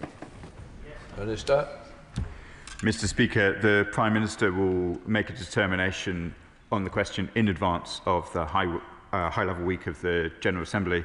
That is not long now. The whole House can see the development of events in the region and indeed the language we set out in July, and I won't wish to get ahead of the Prime Minister before he makes that determination. Jones. Thank you very much, Mr. Speaker. My Lib Dem colleagues and I have repeatedly called on the government to introduce further sanctions on Israel, calling for sanctions on Ministers Smotrich, Ben-Gvir and now the Prime Minister Netanyahu and his cabinet. Does the Minister agree these are the people who are responsible for creating a famine in Gaza and continuing the killing of innocent civilians? Thank you. Minister. As we discussed last week, Mr. Speaker, the circumstances of the famine in Gaza are horrifying, and it is absolutely obvious that the restrictions on aid into Gaza, for which the Israeli government are responsible, are contributing very significantly indeed to those circumstances. The Israeli government have raised methodological concerns with the IPC judgment. Those methodological concerns arise from the fact that there is not free access into Gaza. We stand by the IPC, we stand by the judgments that they've made, and it is clear that the restrictions of the Israeli government, on which I have been clear at this dispatch box innumerable times, have seen myself at the border, are responsible for those circumstances. Ayab Khan. Thank you, Mr. Speaker. We've had a number of ceasefires historically, each one being violated by the Israeli government. This recent attack in Qatar is a clear example that the Israeli government is not interested in a ceasefire. It's interested in a genocide taking over the whole of the Gaza Strip and West Bank. We see that with their actions and with what they say in the public arena. So I asked the Minister, with all the levers that we've spoken about in this House, none have seemed to have had any impact. It's like a toothless tiger that we say we're going to apply this pressure and that pressure, nothing seems to be done. This blatant, unlawful attack on Qatar requires punishment. So does the Minister not think that the immediate recognition, unconditional recognition of a state of Palestine is a form of punishment and would go further to a ceasefire than what we are talking about. Minister. Mr. Speaker, I set out in response to the Honourable Lady's question earlier the process by which we'll make the determination on the recognition points that we set out in July. That point is very soon. The high-level week of the UN General Assembly is just weeks away, so the Honourable Gentleman will have an opportunity to question, I'm sure, me and other members of the government after the Prime Minister has made his determination. I do not think it is right that we should think of recognition as a punishment. It is a reflection of our long-standing commitment to a two-state solution, if that is indeed the determination that we make. And it is unlikely in and of itself to ameliorate the horrifying famine and the many other sources of agony that flow to the Palestinian people at the moment. That does not mean it may not be the right thing to do if the Prime Minister makes that determination, but this House should not think that should we make that determination, that it will necessarily bring any immediate improvement in the humanitarian situation in Gaza. Richard Ford. Thank you, Mr. Speaker. Qatar has used its good offices for diplomatic negotiations for many years. Taliban representatives secretly arrived in Qatar 15 years ago and subsequently attended peace conferences in Japan, Germany and France. If the UK and our allies let these strikes by the Netanyahu-led government go, it could be a precedent for strikes on other intermediaries in the future. How is the government encouraging our allies to introduce sanctions on members of this far-right Israeli government?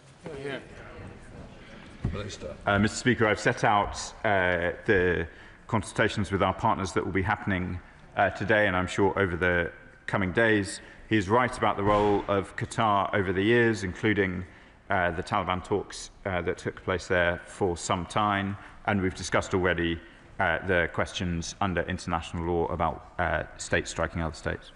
Drew George. Thank you, Mr. Speaker. In respect of sanctions, the Minister will be aware that I asked the then Foreign Secretary last week whether he would support making sure that the UK had no involvement in the proposed LBET contract, that's either commercial or governmental, that there is absolutely no use of the Akrotiri airbase in Cyprus to the advantage of the Israeli military, and there's absolutely no trade with the illegal settlements in the West Bank. Yeah. Can we confirm that with the change of guard that position remains the same and that he will make sure that it's followed through? Yeah. Minister. I can confirm that the British government's position remains that as set out by the then Foreign Secretary last week. Iqbal Mohammed. Thank you, Mr. Speaker. I joined the House in its condemnation of the attacks against civilians in Jerusalem this week. The impunity and military support afforded to the State of Israel over the past 77 years, and as it carries out the ongoing genocide in Gaza and wider Palestine, has emboldened its leaders to launch assaults in Lebanon, Syria, Iran, Tunisia, and now Qatar, killing thousands and forcing millions there to flee their homes across the region. Is the Minister not concerned that the British government's continued support for a rogue state perpetrating repeated violations of international law will lead to Israel invading other countries and undermine the UK's security and credibility on the world stage? And does he agree that Qatar has a right to defend itself against this unprovoked illegal attack? Minister. Mr. Speaker, I have set out our position in relation to a whole range of Israeli government actions with which we disagree. So I'm not sure I would characterise our position in the way that he did. And I've set out our position on the relevant questions of international law already as far as I'm able. Alison Bennett. Thank you, Mr. Speaker. Can the Minister confirm whether the Attorney-General will publish any advice he or the Government have received on whether there has been breaches of international law during the conflict in Gaza? Thank you. Minister. Mr. Speaker, I think that's more properly a question for the Attorney General. I think there's been some correspondence between him and his shadow, but I'll revert on what the latest Attorney General's position is on that question. Shocker, Adam. Thank you, Mr. Speaker. After having witnessed the Israeli army massacre over 60,000 people in Gaza, 19,000 of whom are children, the blood-soaked tentacles of the Israeli army are now reaching closer to home, especially in my case. Yesterday afternoon in Doha, my niece, with her daughter, was spending loving times together in the library when the bomb by the Israeli army, which this government fails to condemn as committing a genocide, dropped a bomb 2 to 3 streets away from where they were. The building shook, smoke everywhere, and up till this point, my niece's baby is still asking, will it happen again? So I asked the Minister, will it happen again? And what is this government going to do beyond empty words? When are we going to call for a complete and utter arms sales, completely stopping every single arms sales to Israel, impose economic, political and social sanctions, and use all its power to get aid in desperately into Gaza? Minister. Mr. Speaker, I think I've answered these questions on arms and sanctions already in this session. I want to be clear. We have condemned these strikes. We do not want to see them again. We are discussing these matters with our allies, including, we hope, at the Security Council this evening. We will no doubt keep the House updated as how those discussions go. Jim Sherman. Thank you, Mr. Speaker. Can I first of all thank the Minister for his very confident replies to the questions today and wish him well in the role that he plays. And these things are never easy, but the Minister, I think, has done quite well. Loss of life is regrettable, of course, in all situations. This House must also condemn the callous murders of 6 innocent Israelis, including 2 rabbis and women, the day before the attack in Doha took place. Does the Minister acknowledge that UK must share pertinent intelligence with Israel to ensure that targeted attacks take place so that Israel can cut the head off the Hamas snake? And then, and only then, can there be peace for Israel and Gaza by ensuring that the Hamas threat is targeted, eradicated and effectively? Minister. Mr. Speaker, I thank the honourable member for his kind words. I've set out clearly our absolute opposition to Hamas on a whole range of questions, but I've also set out our understanding of international law, why we condemn these strikes and why we do not want to see them repeated. Right, that completes the urgent question. We'll move on to the next one. From bench change over.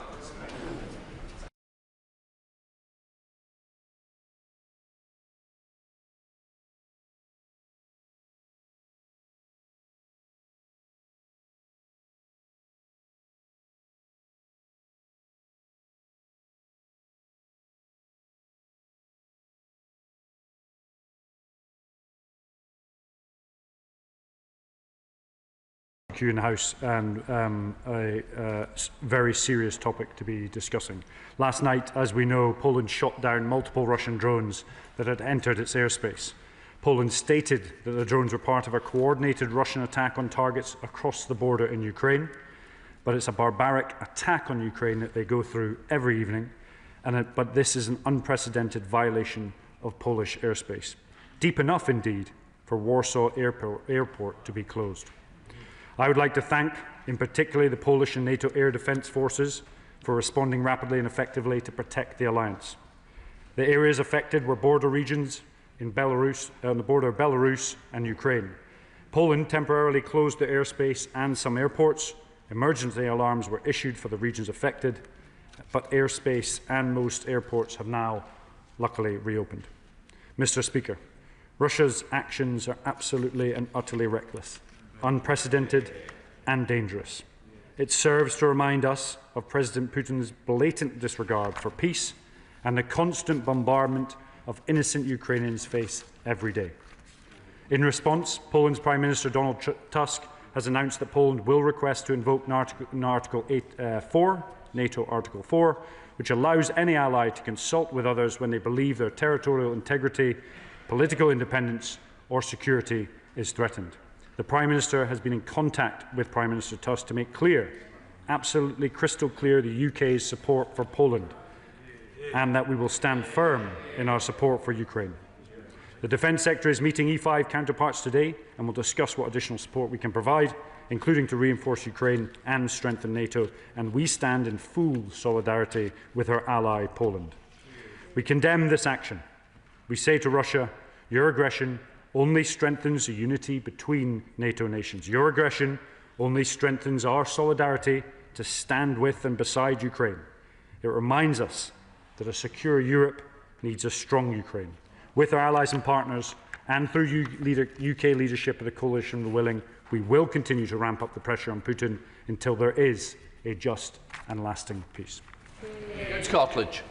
Thank you, Mr. Speaker, for granting this urgent question. Can I begin by expressing our total solidarity with the people of Poland? As the opposition, we stand shoulder to shoulder with the government in support of our strong NATO ally. Hear, hear. Poland is a great nation and a great friend of Britain. Our thoughts are with their people, and we fully support all efforts to rally our NATO allies and ensure that Poland's invocation of Article 4 is responded to in the swiftest possible time. This is an unprecedented violation of Polish and NATO airspace that must be met with total condemnation and a robust response. So must the latest bombings of Ukraine, as Russia continues to target civilians and conduct an unprovoked war of aggression without any regard for human life. Can the Minister share with us what, if any, judgment they have been able to form on the precise motivation for this drone incursion? If it is the case that this was designed to test NATO's resolve, is it not the case that Putin will have already seen how strong that resolve is to stand united against this aggression? We understand Dutch F-35s were directly involved in supporting the Polish military response, and that fighters from other NATO nations may have been scrambled. Is it not sobering to reflect that the F-35s from the Netherlands followed us in rotating air support for Poland, and therefore that if this incursion had occurred just weeks ago, RAF Typhoons could have been directly involved? On the specifics of our joint NATO response, can the Minister say more about what invoking Article 4 means in practical terms for the UK and our allies, and what the next steps are? Importantly, can he outline what discussions the UK government has had with our US counterparts on these developments? And above all, given that this incident involved use of lethal Russian drones against a fellow NATO member, what further steps is the government now considering to constrain Russia's ability to threaten our closest allies and to provide further support to Poland? Finally, in light of the Norway deal, the Minister will be aware that one of the largest ever defence export deals concluded under the previous government was the sale of ground-based air defence to Poland. In the week of DSEI, doesn't this show why such industrial collaboration with our allies is important not just economically but in defending our close allies? And to conclude, there are those who may question the nature of the Russian threat or question the need to significantly increase defence spending. But these events should leave nobody in any doubt that the threat extends beyond Ukraine, and therefore that we must continue to stand shoulder to shoulder with Ukraine, with Poland and all our NATO allies. Minister Cairns. I'd like to thank the honourable member for his response and also the bipartisan support for what is a really serious issue. So what is NATO Article 4? For clarity, Article 4 is a consultation mechanism. If an ally perceives its territorial integrity, its political independence or its security is threatened, it can invoke Article 4, and that's what Poland has done. Discussions would then take place in the North Atlantic Council, NATO's senior political body, of which the UK will absolutely and of course be involved. I mentioned early on in my speech the status of the attacks. Poland stated that the drones were part of a coordinated Russian attack on targets across the border in Ukraine, but that doesn't in any way, shape or form excuse those attacks. Those attacks are an unprecedented violation of Polish airspace and unprecedented scale. And then I would just like to confirm that I agree that the industrial collaboration we have with our allies and partners is absolutely essential as we move forward, as NATO moves forward, and as our partners and allies' relationships move forward, to make sure that we are prepared in any way, shape or form for an escalation or indeed an existential crisis should it come across us. We're doing a huge amount to lead our allies and partners with response to Ukraine. Just as we speak, the Secretary of State is with the E5. He is talking about the coalition, the willing. He's talked to Poland representatives already. And of course, we're leading the way in that coalition, its formation, its structure, and of course, how it's going to deploy, should it need to do so if peace ever comes to Ukraine. Derek Twigg. Thank you, Madam Deputy Speaker. Can I welcome the Minister's statement? Isn't it a case that this again is another example of what Russia really believes in, and that is complete annihilation of Ukraine? It doesn't care what collateral damage it does elsewhere, although I believe this was a deliberate move by the Russians in terms of sending drones across into Poland, and I welcome what the Polish response and the NATO response was. But isn't this an example of where really we need to be talking about ramping up support for Ukraine in terms of industrial cooperation, in terms of making sure they get more munitions, more equipment, quicker and better, and ramping up sanctions as well. And may I add one final thing? I think we need to consider with the budget coming up how we ramp up and increase further defence expending ahead of the recent targets being set out. Minister Cairns. So I'd like to thank the honourable friend for his question and also his support for defence as a whole. I completely agree that the Ukrainians are going through a serious violation of international law by a barbaric and reckless leader within Russia. They are feeling and experiencing bombing, drone attacks, ballistic missile attacks, which you can't hear, subterfuge, sabotage, hostage-taking, and huge, large-scale kidnapping of children. Air raids go off every night in Ukraine, reminiscent of World War II. The wailing of those sirens just alone have a psychological impact that will last long after any war finishes. So why and today is this happening? Well, it's because of Putin's barbaric, unprovoked, illegal invasion of a sovereign state. And we must continue to do the maximum amount to ensure that we support Ukraine and encourage their allies and partners. But we have done a significant amount. If you will recall, the last UDCG, we did a 50-day drive to deliver more for Ukraine. 50 days on from that, we had 5 million rounds of munitions, 60,000 artillery shells, rockets, missiles, 2.5 thousand uncrewed systems, 30 vehicles, 200 electronic warfare and defence systems. And then on top of that, we had a 70 million plan to provide 350 air defence missiles, and then finally 150 million to provide air defence and artillery. We are at the leading edge. We have been for a long time in supporting Ukraine, and we will continue to do so long into the future. I call the Liberal Democrat spokesperson, Helen Maguire. Thank you, Madam Deputy Speaker. Overnight, Poland faced down an unprecedented violation of NATO and Polish airspace. The latest act of belligerence by a Russian dictator hell-bent on recreating the Russian Empire. This is a stark reminder that history cannot repeat itself. These drones were part of Russia's latest large-scale assault on Ukraine, where 450 drones were launched. And we thank the Polish Air Force for protecting the NATO alliance, and we stand with our allies. No matter what President Trump believes, it's clear that Putin is not stopping. And he is not considering peace, he is testing NATO's limits. A line has been crossed, and we must collectively stand up to this aggression. This government must take tangible action, so will the Minister take forward the Liberal Democrat proposals to end the import of products processed from Russian oil in third countries, stop UK companies shipping or ensuring Russian liquefied natural gas, and push for a further cut to the oil price cap?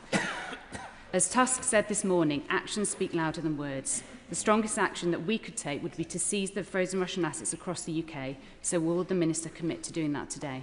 Mr Cairns. I'd like to thank the honourable member for her contribution and, of course, her support for defence. I think she brought up a really valuable point, that those that don't read history are doomed to repeat it.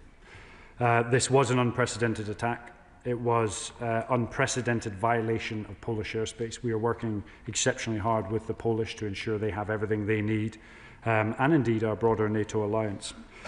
We already have significant sanctions on Russia.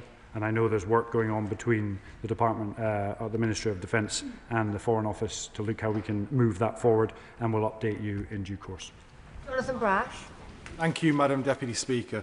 The appalling attack on Ukraine and the violation of Polish airspace yesterday simply highlights the increasing and devastating use of drones in modern warfare. I've been contacted by Hartlepool constituents today expressing their anxiety and fear as to what this might mean for our shores. So could the Minister share the plans of the government to ensure that the UK's drone and air defence capabilities meet the challenge of the changes we're seeing in modern warfare? Minister. I'd like to thank the honourable member for his friend for his contribution, and you'll know that I'm pretty passionate about the need for us to increase our uncrewed systems portfolio. We've already committed within the Defence Industrial Strategy and in the SDR to create an uncrewed centre of excellence that will help us rewrite our doctrine and concept, but also integrate drones back into the military and ensure we have a high-low mix of 5th and 6th generation capability massed with low-end, hopefully, uncrewed systems.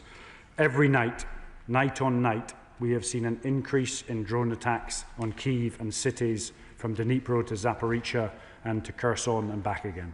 It is increasing on an unprecedented scale. Some could argue that Putin has been emboldened recently, but we are seeing it increase and we must do everything we possibly can to support the Ukrainians. Duncan Smith. Mr. Speaker, I recommend the honourable gentleman's statement just now and about our support for Poland. Of course, we have to support Poland, and it's quite right that we should do so. But I'd like to return him to the main issue here, which is Russia's intense bombing attacks on Ukraine. I recently came back from Ukraine, and you could, every night in Kyiv and Lviv and the other towns, people are being killed by this brute. So the question really remains for us, this is just an example of what is going on across the border at a greater scale. So I ask the government, have they really made overtures to the US President to say the time is over for these constant statements that we may do something, we will do something, we will do some sanctions? Surely now we have to get the US to massively up the level of sanctions, which is what Russia fears. Also, European nations have now got to be told you cannot buy any more oil or gas that has been run through India or wherever. That has to stop. We have to make that work, and we have to make sure that at the end of it all, that Russia now pays a penalty right now, and understand it. And will the British government please take this opportunity when the President comes over? Enough is enough. Please act and get this thing done. Minister. So I'd like to thank the right honourable member for his contribution and his stalwart support both on defence issues and issues of foreign affairs. Our sanctions programme has been pretty impressive to date, and I can almost guarantee that when the US comes over, there will be discussions on a whole range of topics, of which Ukraine will probably be central to it, alongside other issues within the UK. Imposing a penalty on Russia is exactly what we have done, and actually bipartisan, when the last government was in, led the way on. We led the way on equipment into Ukraine, and we are continuing to do that. We've seen a huge uplift in the amount of resources going into Ukraine, both financially and, of course, weapons, but importantly, industrial build across Europe. And that's not just in the UK, that's across all of our European nations, because industry is required to maintain the pace, the scale of this conflict, which I think have caught people out in the past. Clive Betts. Thank you, Madam Deputy Speaker. Could I follow on the question from the right honourable gentleman? The reality is that Putin's got emboldened, hasn't he, since he met President Trump.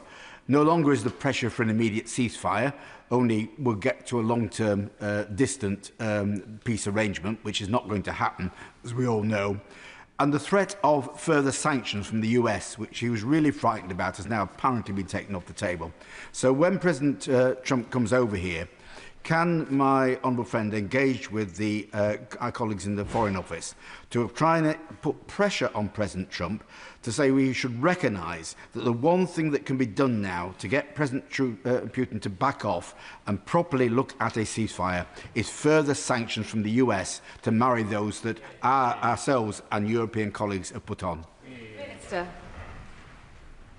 I would like to thank the honourable friend for his contribution, and that's three different people that have talked about sanctions, so it absolutely has sunk in, and we will discuss this with our cross-government colleagues in due course. I would not underestimate the ability of the Americans to act. It's down to the American people and American government to decide so, but I wouldn't underestimate it over the short, medium or long term. And I think one of the key points we have here, by having a US visit of such a level, gives us the opportunity to discuss these issues in person and really highlight what's important to us. And it talks to the importance of being in the tent to have these discussions, both as a government and and everybody and every party in this wonderful place. Mark Pritchard. Thank you, Madam Deputy Speaker. Let's be clear, it's no accidental violation of NATO's airspace, of course Poland's airspace, but as NATO members, one could argue it's actually a violation of our own airspace. And is it not clear that Russia is testing NATO's resolve, and Putin will ruthlessly exploit any real or perceived diplomatic, military or political weakness? And I get the Minister's point on calibration and proportionality. I get that. But what does a robust response mean? And following on from the earlier question from the Labour benches, what about UK air defences, given there are many, many Russian ships in the English Channel and around all of these isles where drones can easily be deployed? Minister. So I'd like to thank the honourable member for his contribution. The intelligence agencies will be able to provide the best analysis on this, so I'm not going to jump to conclusions as to the intentions of this attack. But it has been clear over several years now that there has been consistent testing of NATO as a whole, whether that's 20,000 cyber attacks from hostile states in the last 2 years, whether that's the use of chemical radiological weapons on UK soil, and to name a litany of other incidents. When it comes to the strategy, I fully support the Ukrainian strategy of fight and talk, and to keep the pressure on the Russians to ensure that they come to the table. And I fully support a US-led peace process, but it must be central to the Ukrainians' view, and they must lead it from their perspective. Oliver Ryan, after which I will call Steve Darling. Oliver Ryan. Thank you, Madam Deputy Speaker. I'm glad to hear the Minister's resolve and indeed the whole House's united condemnation and shock at these outrageous attacks. The UK must stand firm for NATO, with Poland and Europe, and increase our support actually for Ukraine and neighbours including Estonia, Latvia, Finland, Lithuania and elsewhere. What steps has the Minister taken, I think following on from the question before, to review our own defences in light of recent events? Minister. So, first of all, we are fully in support of our NATO allies and also, of course, our Baltic allies. The last time Article 4 was invoked was 2022, and that was by many of our Baltic allies, and that was on the invasion of Ukraine. It's been invoked 8 times, and the most recent one, obviously, this morning. When we talk about air defence, I'm not going to give the details of our operational capabilities here, but we have a suite of capabilities. What I would say, if you were to read the Strategic Defence Review, the Defence Industrial Strategy, there's a large proportion on industrial rebuild here in the UK and supporting our allies with joint ventures and partnerships to re-establish the military-industrial base of Europe in these unprecedented times. Central to that will be air defence. Steve Darling. Thank you, Madam Deputy Speaker. I understand that Ukraine holds approximately 190 billion frozen Russian assets. Press reports today suggest that they are showing a level of flexibility in their stance of releasing them as long as they get some legal guarantees from the European Union around risks that they may face. Is the government supporting the European Union to unlock this opportunity that could help support efforts in Ukraine? Minister. Thank you, the honourable member, for his question. We support the ability to get resources into Ukraine in any way, shape or form. On this specific matter, I will take that away with both the Home Office and our cross-government colleagues and get back to you specifically on the answer. Stella Creasy. Thank you, Madam Deputy Speaker. Our constituents with links to Poland will be understandably terrified at last night's development, but they will also be reassured that the Polish people, just as the Ukrainian people, do not stand alone. NATO Supreme Headquarters confirmed that last night we saw not just Polish air defence, but Dutch F-35s, German Patriot batteries and Italian early warning aircraft, all involved in the mission.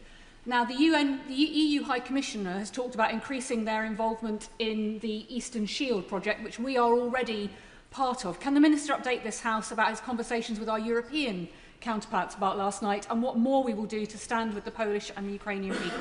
Minister. I'd like to thank the member for her question. And first of all, I'd like to thank both Polish and NATO air defence forces for the disrupting that attack that took place yesterday. As you'll know, the Defence Secretary is with the E5 at the moment, and they've discussed a specific issue. And as we look forward, we are working towards a bilateral defence and security treaty with the Polish. Ben Obsujecti. Thank you, Madam Speaker. I recently visited the Royal Air Force in Poland during their recent deployment in the enhanced NATO air policing role on Obchesman and saw firsthand RAF Typhoons scramble to intercept a Russian SIGINT Kut Alpha. Poland feels the threat from Russia much more keenly than I think we appreciate in this House. Very good point. I raised in the drones debate last week with the Minister that we have a paucity of counter-UAS capability.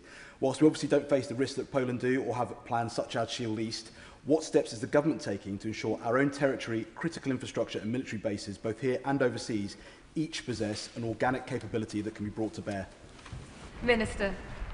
I'd like to thank the member for his question. We need to have an integrated air defence system with our European and NATO allies, absolutely, and we must also look after our critical national infrastructure. That's why the SDR and the Defence Industrial Strategy really has a focus on that industrial rebuild, of which a part of that is air defence.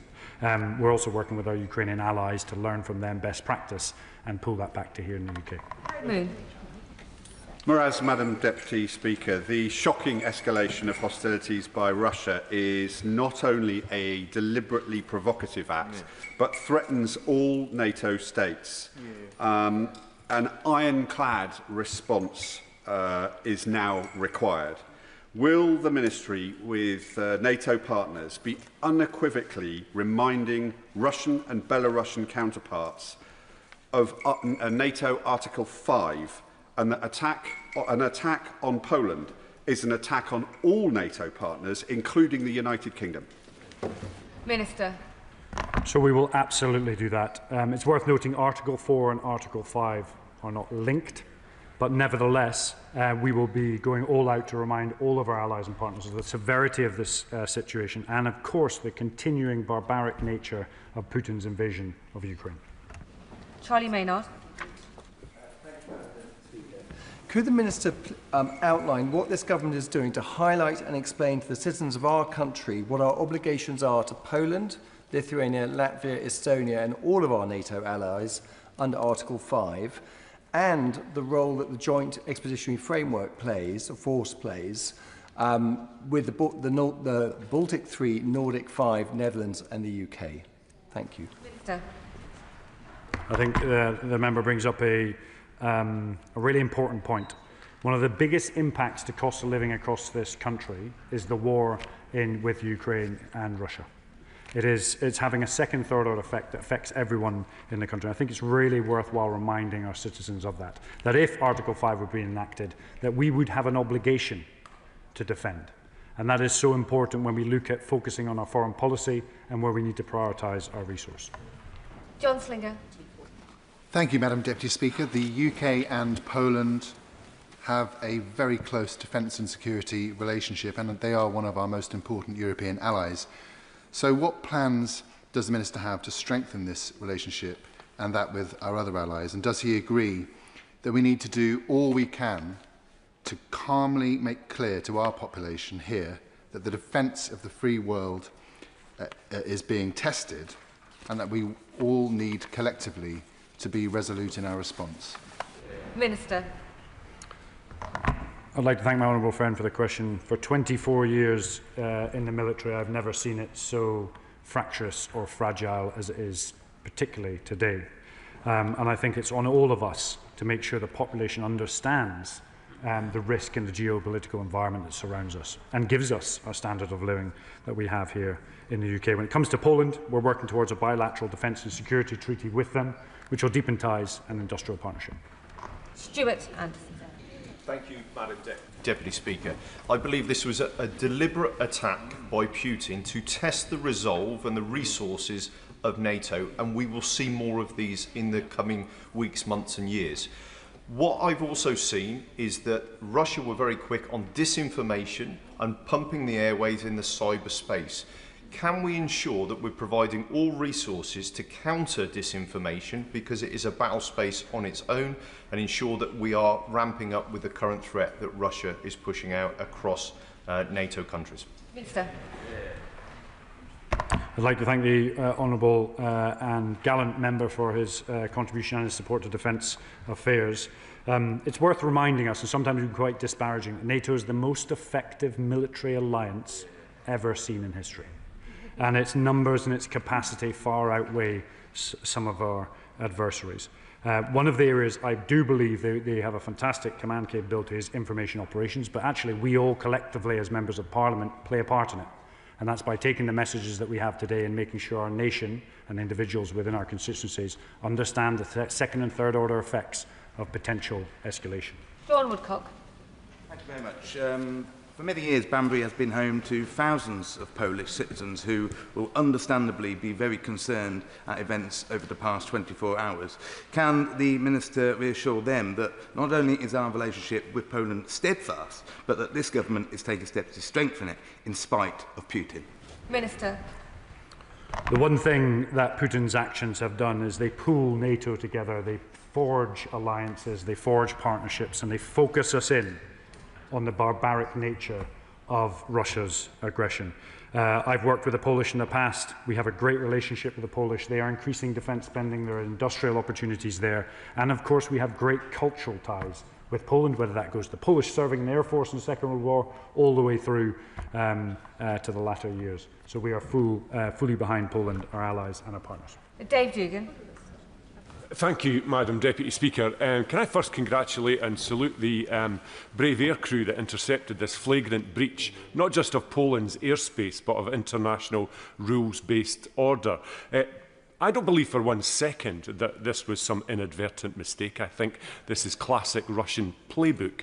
They were probing NATO in that attack, and they'll continue to probe until they come up against the resistance that they deem worthy of a change in policy. Russia responds in two ways. One is for strength and one is for weakness. And if they see weakness, they will continue. So can the Minister help us understand in the House what that robust response to that flagrant attack will look like? Minister. So as I mentioned earlier, when these incidents take place, it forges the alliance and it focuses it, and it takes away any friction because we create unity of effort. And so it's a mismove by Putin to think that it doesn't really make NATO stronger.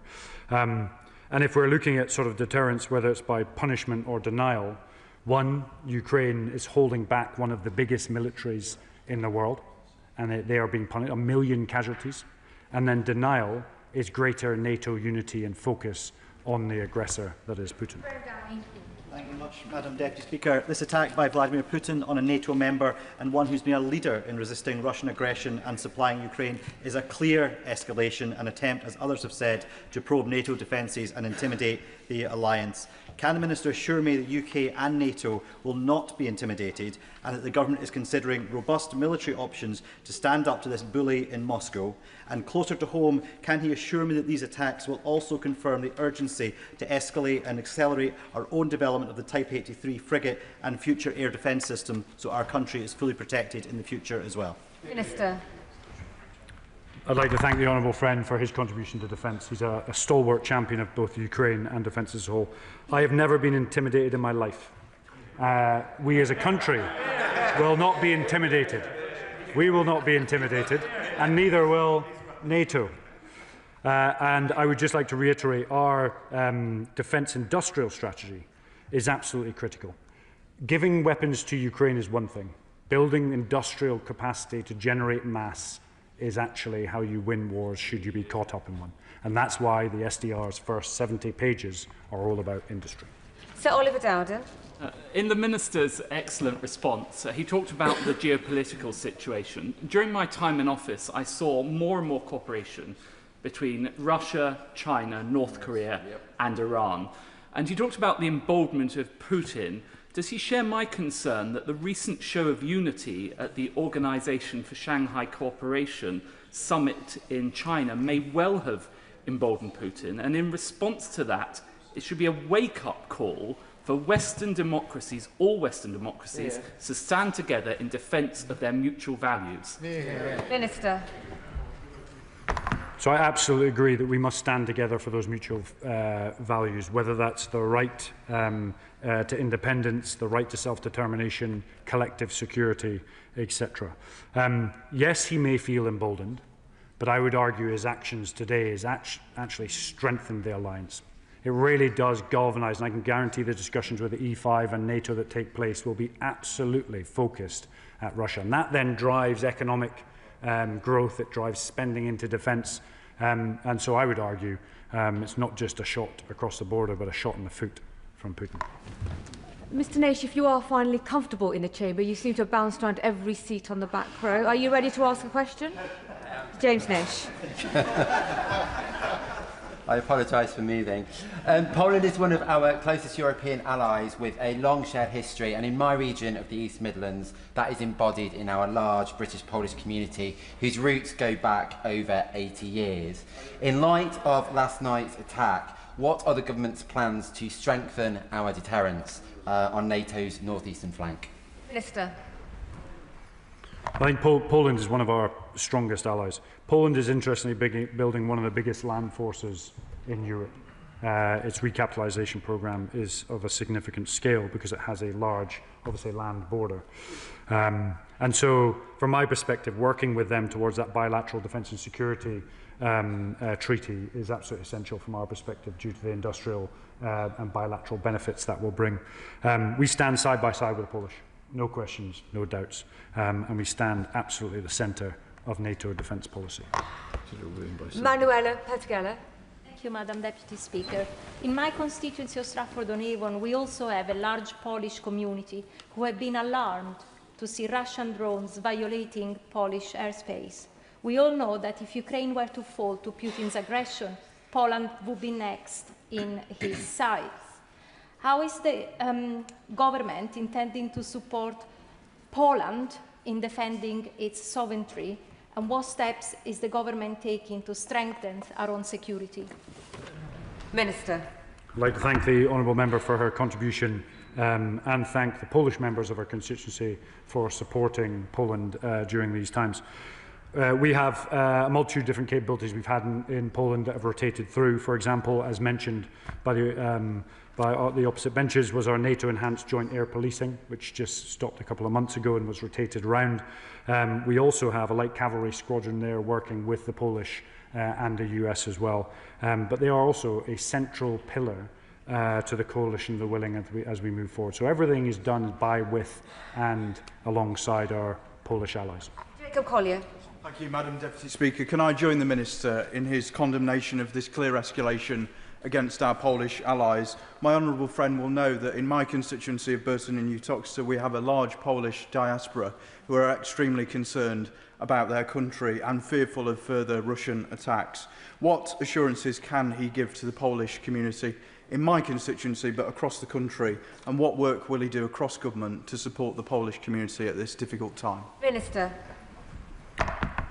The assurance we can give is that NATO is the most effective military alliance of all time, and Poland, the UK and our allies sit central to that. The centrality of that alliance is the best form of deterrence and therefore the best form of assurance to both people in your constituency and across the whole NATO alliance, and is central to our defence policy as we move forward. Dr. Andrew Morrison.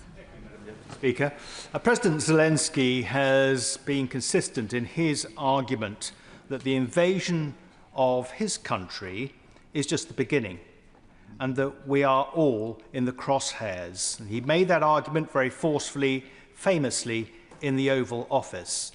Does the Minister not agree with me that what has happened in relation to this violation of Polish and NATO airspace completely vindicates President Zelensky? Minister. So I've met President Zelensky several times, and I'm a keen observer of the conflict as it's moved forward.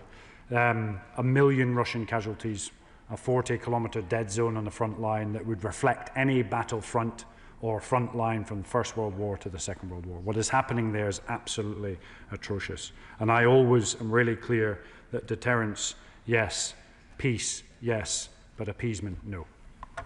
Kevin Bonavia. Thank you, Madam Deputy Speaker. Like the Honourable Member for Huntingdon, I was also part of the excellent Armed Forces Parliamentary Scheme visit to Operation Chessman in Poland earlier this year. And I also saw the scrambling of our RAF Typhoon jet going up in the sky to check out suspicious Russian air activity. Now, that was a surprise to me, but speaking to RAF personnel, found that was actually quite common at the time. And then later on, speaking to our Polish counterparts, this is what they are facing in Poland, and the public there are well aware of the Russian threat. Here in this country, I'm not so sure the British public quite get how serious this threat is. They in Poland are on the physical front line. People in Ukraine are paying the horrible price of Putin's aggression. Can the Minister reassure this House and the public that this government is doing all it can to deal with the Russian threat in terms of cyber attacks, its grey warfare on Europe and indeed this own country? Minister. I'd like to thank the honourable friend for his question. I think he points on a really important point. We must not alarm the nation. We must not scare the nation. We must be honest with the nation as to the risks, the threats that are posed towards us, our defence, and indeed the citizens of this country. And we need to be clear with that. And that's why, so interestingly, within the Strategic Defence Review, you'll see some talks about military intelligence and the review going on, because we've got to make sure if we're going to explain to the population why we're spending more defence, that it's related to those threats. So we're going to clearly explain it. The SDR has stated that, and then we're going to double down on investment in defence industry to ensure we can provide the assurance that we can contribute to NATO in an absolutely above and beyond meaningful way. Gavin Robinson. Madam Deputy Speaker, in November 2022, the Honourable Member for Witness, the Honourable Member for Angus and myself were in Ukraine with the Defence Select Committee when there was an onslaught of rockets fired into that country, one of which errantly fell into Poland and killed 2 Polish nationals. That day, Poland considered triggering Article 4, and today, clearly, they have done so. But in the intervening almost 3-year period, there has been a growing reluctance to equip Ukraine to defend their skies, and importantly, defend their skies from the skies. So whilst this Article 4 meeting of Member States will consider how we protect the skies of NATO, can the Minister confirm that he's willing to extend that conversation as to how we appropriately and effectively defend the skies of Ukraine? Minister. A great question from an individual who I know is a stalwart supporter of defence. There is from my perspective, as we move forward with the Strategic Defence Review, Defence Industrial Strategy, to ensure that we revitalise our defence industry so we can produce, importantly, a mix of high-end systems that can act as high-end air defence, but also low-end systems that can be used in an economic mismatch between cheap and high-end systems. And getting that mix is complicated, but I absolutely know within both the Defence Industrial Strategy and the SDR, we're intent to ensure our British military is equipped with that high, low-end mix of 5th and 6th gen and mass-produced hardware in due course. Sir Julian Lewis. Thank you, Madam Deputy Speaker. I entirely agree with the Minister when he says that NATO is the most successful defensive alliance in history. But the reason for that is that until recently, the commitment of the United States to NATO was never in question. It is in question now because of the nature of the incumbent of the White House. Either President Putin has some sort of hold over Donald Trump about which we do not know, or it's because he successfully flatters him. So when President Trump is in the country, can we point out to him in the strongest possible terms that if, after having had the red carpet rolled out for the killer in the Kremlin, this is the response a couple of weeks later, that shows that Russia is showing nothing but disrespect to the White House and to its occupant. I'd like to thank the honourable member for his continued support to defence. The United States has been really clear that it would like European nations to spend more on defence. It obviously has a multitude of different threats that it has to deal with. What I would say is the US President comes to the UK, we are in the tent. We're going to sit down with him and we will discuss these issues in detail. Jess Brown-Fuller. record my respect for the bravery of the Ukrainian children, Vladimir, Valeria and Roman, who came to Parliament last night to share their stories as survivors of Putin's war of aggression. Putin's action last night over Polish airspace was a deliberate move to test NATO's reaction, and the response must match the moment. So will the Minister please push for a cohesive plan to seize those frozen Russian assets and funnel them to support the humanitarian mission to support Ukrainians' incredible and inspiring future generation? Minister. My heart goes out to both those children and everyone in Ukraine who's going through this and has done for several years now. And I can guarantee the honourable member that there are discussions ongoing now about how we can push the system more to pressure Russia into coming towards the peace table. Deputy Speaker, the Minister agreed with my honourable friend that industrial collaboration between the UK and Poland is an important part of our relationship. A key part of this is primarily focused on ground-based air defence, and these events surely underline why that is so critical to ourselves and our allies. So can he just say what progress there has been on the UK-Poland joint Future Common Missile programme to create longer-range ground-based air defence for both nations? Minister. So I don't have the detail on the industrial partnership. I can write back to you in due course. Air defence is critical, as is making sure that we can secure our oceans, our subsurface and, of course, land. Jim Alistair. Deputy Speaker. It's good that across this House there is universal recognition that last night was an attack not just on Polish airspace, but on NATO airspace. And in terms of the response, could I bring the Minister back to the question of sanctions? We have sanctions on Russian crude oil, though sadly there's at least one NATO country which doesn't implement that. But in terms of refined oil, are we not in this country importing considerable quantities of Russian crude oil refined down? And in the recent trade deal with India, was there any attempt to put any restraint upon that? On the latter point, I will engage my cross-government colleagues and look into the detail. What I would say is putting pressure on Russia is absolutely our priority to bring him to the peace table in due course, and we're working exceptionally hard to deliver that. James McClary. The Minister was quite right to describe this violation of Polish airspace as unprecedented, but I'm sure he'd agree it's not isolated. In fact, it represents the latest escalation in Russia's campaign of attacks on Central and Eastern European NATO allies. Just last year, shopping centres in Vilnius and Warsaw were set on fire, and the leaders of those countries pointed the finger very firmly at Russian military intelligence. Just last week, a jet carrying the President of the European Union suffered a cyber attack which was initiated by Russia. They're clearly not deterred by the current measures in place. So as a leading military power in Europe and in NATO, could the Minister outline to me what we can do to enhance and reinforce the capabilities of our NATO allies who are on the front line of this confrontation with Russia? Minister. I can tell the honourable member we're doing that right now. The Defence Industrial Strategy, the Strategic Defence Review, industrial rebuild will ensure that we have the right arms and enough of them to reinforce the deterrence and, if called to, fight and win. Thank you very much, Madam Deputy Speaker. Russian drones over Poland suggest that Putin is testing NATO's resolve to support its members. Can the Minister push the Prime Minister to urge President Trump and the members of the G7 to produce a cohesive plan to seize the $300 billion in frozen Russian assets held in their countries and funnel this money to the Ukraine front line? That money would then transform Zelensky's efforts to repel Putin's illegal war machine. Will the government commit to doing this? Minister.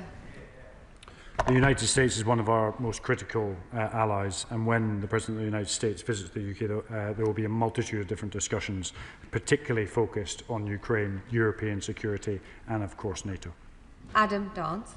Thank you, Madam Deputy Speaker. Does the Minister agree that we need to take stronger steps to deter Putin, and that starts with seizing billions in frozen Russian assets across the UK and using them to support Ukraine in its fight against Russia, because Putin has showed if you give him an inch, he'll take a mile? Minister. As mentioned previously, we've got to continue to push and pressure Putin to bring him to the peace table, and that contains a whole suite of different capabilities, whether that's providing arms to Ukraine all the way through to sanctions, and we'll continue to do so. Richard Ford. Thank you, Madam Deputy Speaker. The Russian drones over Poland were tracked by Polish aircraft, but also by Dutch aircraft that are stationed in Poland. And it reminds us that 4 years ago, Putin sought a rollback in NATO deployments from Central and Eastern Europe. In 2021, Russia demanded outrageously that NATO allies deploy no forces in countries that joined the alliance after 1997. Does the Minister agree that had the US acceded to those demands, we might be seeing devastating consequences in Poland today? Minister. So interesting when we talk about deterrence. There are huge multinational NATO exercises take place every year. I myself was the Chief of Staff of the Carrier Strike Group on 2021, the date you mentioned, which was Cold Response, which is the biggest naval exercise in several years to the High North. We demonstrate to Russia on multiple different occasions how effective the NATO alliance is, and if called to, how it will fight and win. Van Merlo. Madam Deputy Speaker, may I give my thanks to the Polish and Dutch air crews who were involved in the defence of Poland's airspace last night.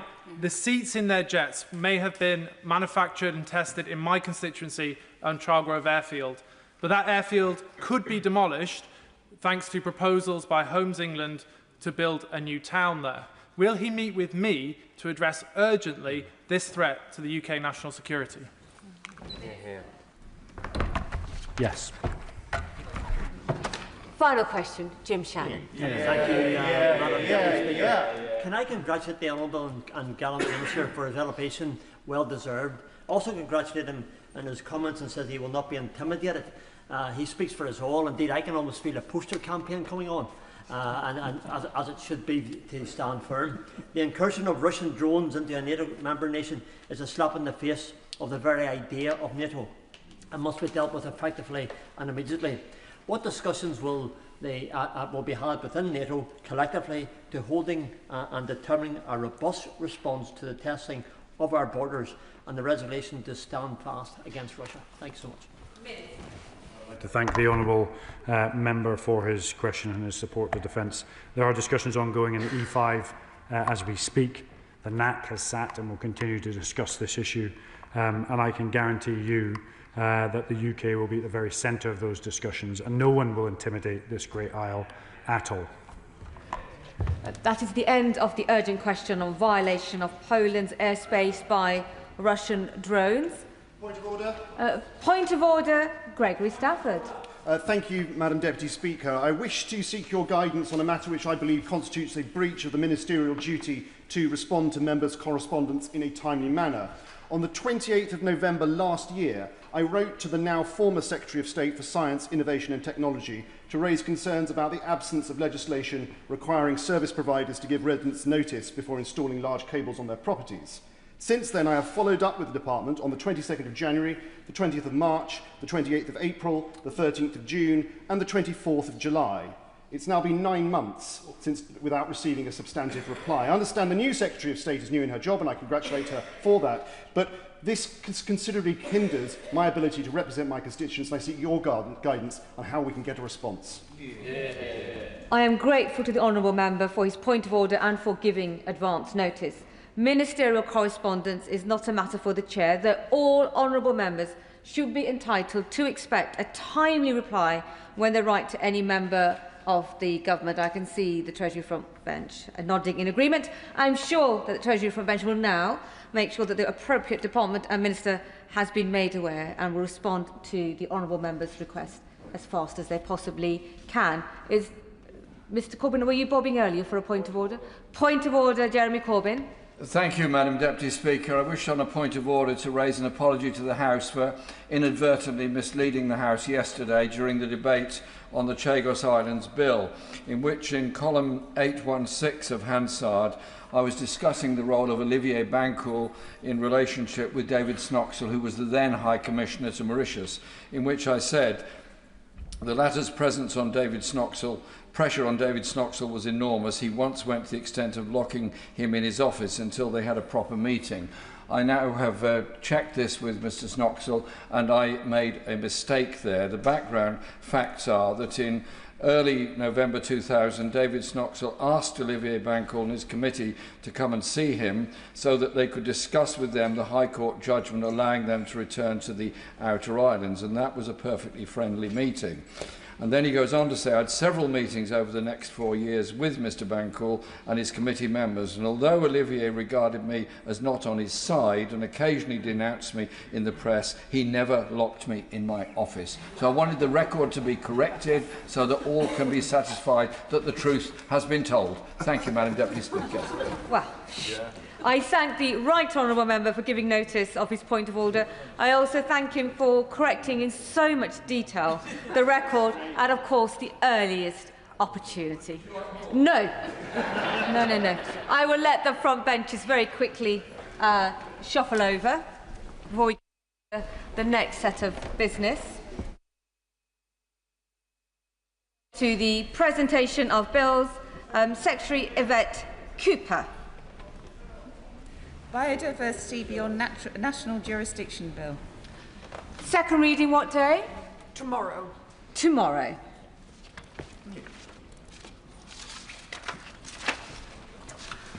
I now move on to the 10-minute rule motion, neurodivergent screening and teacher training. And I go to Adam Dance.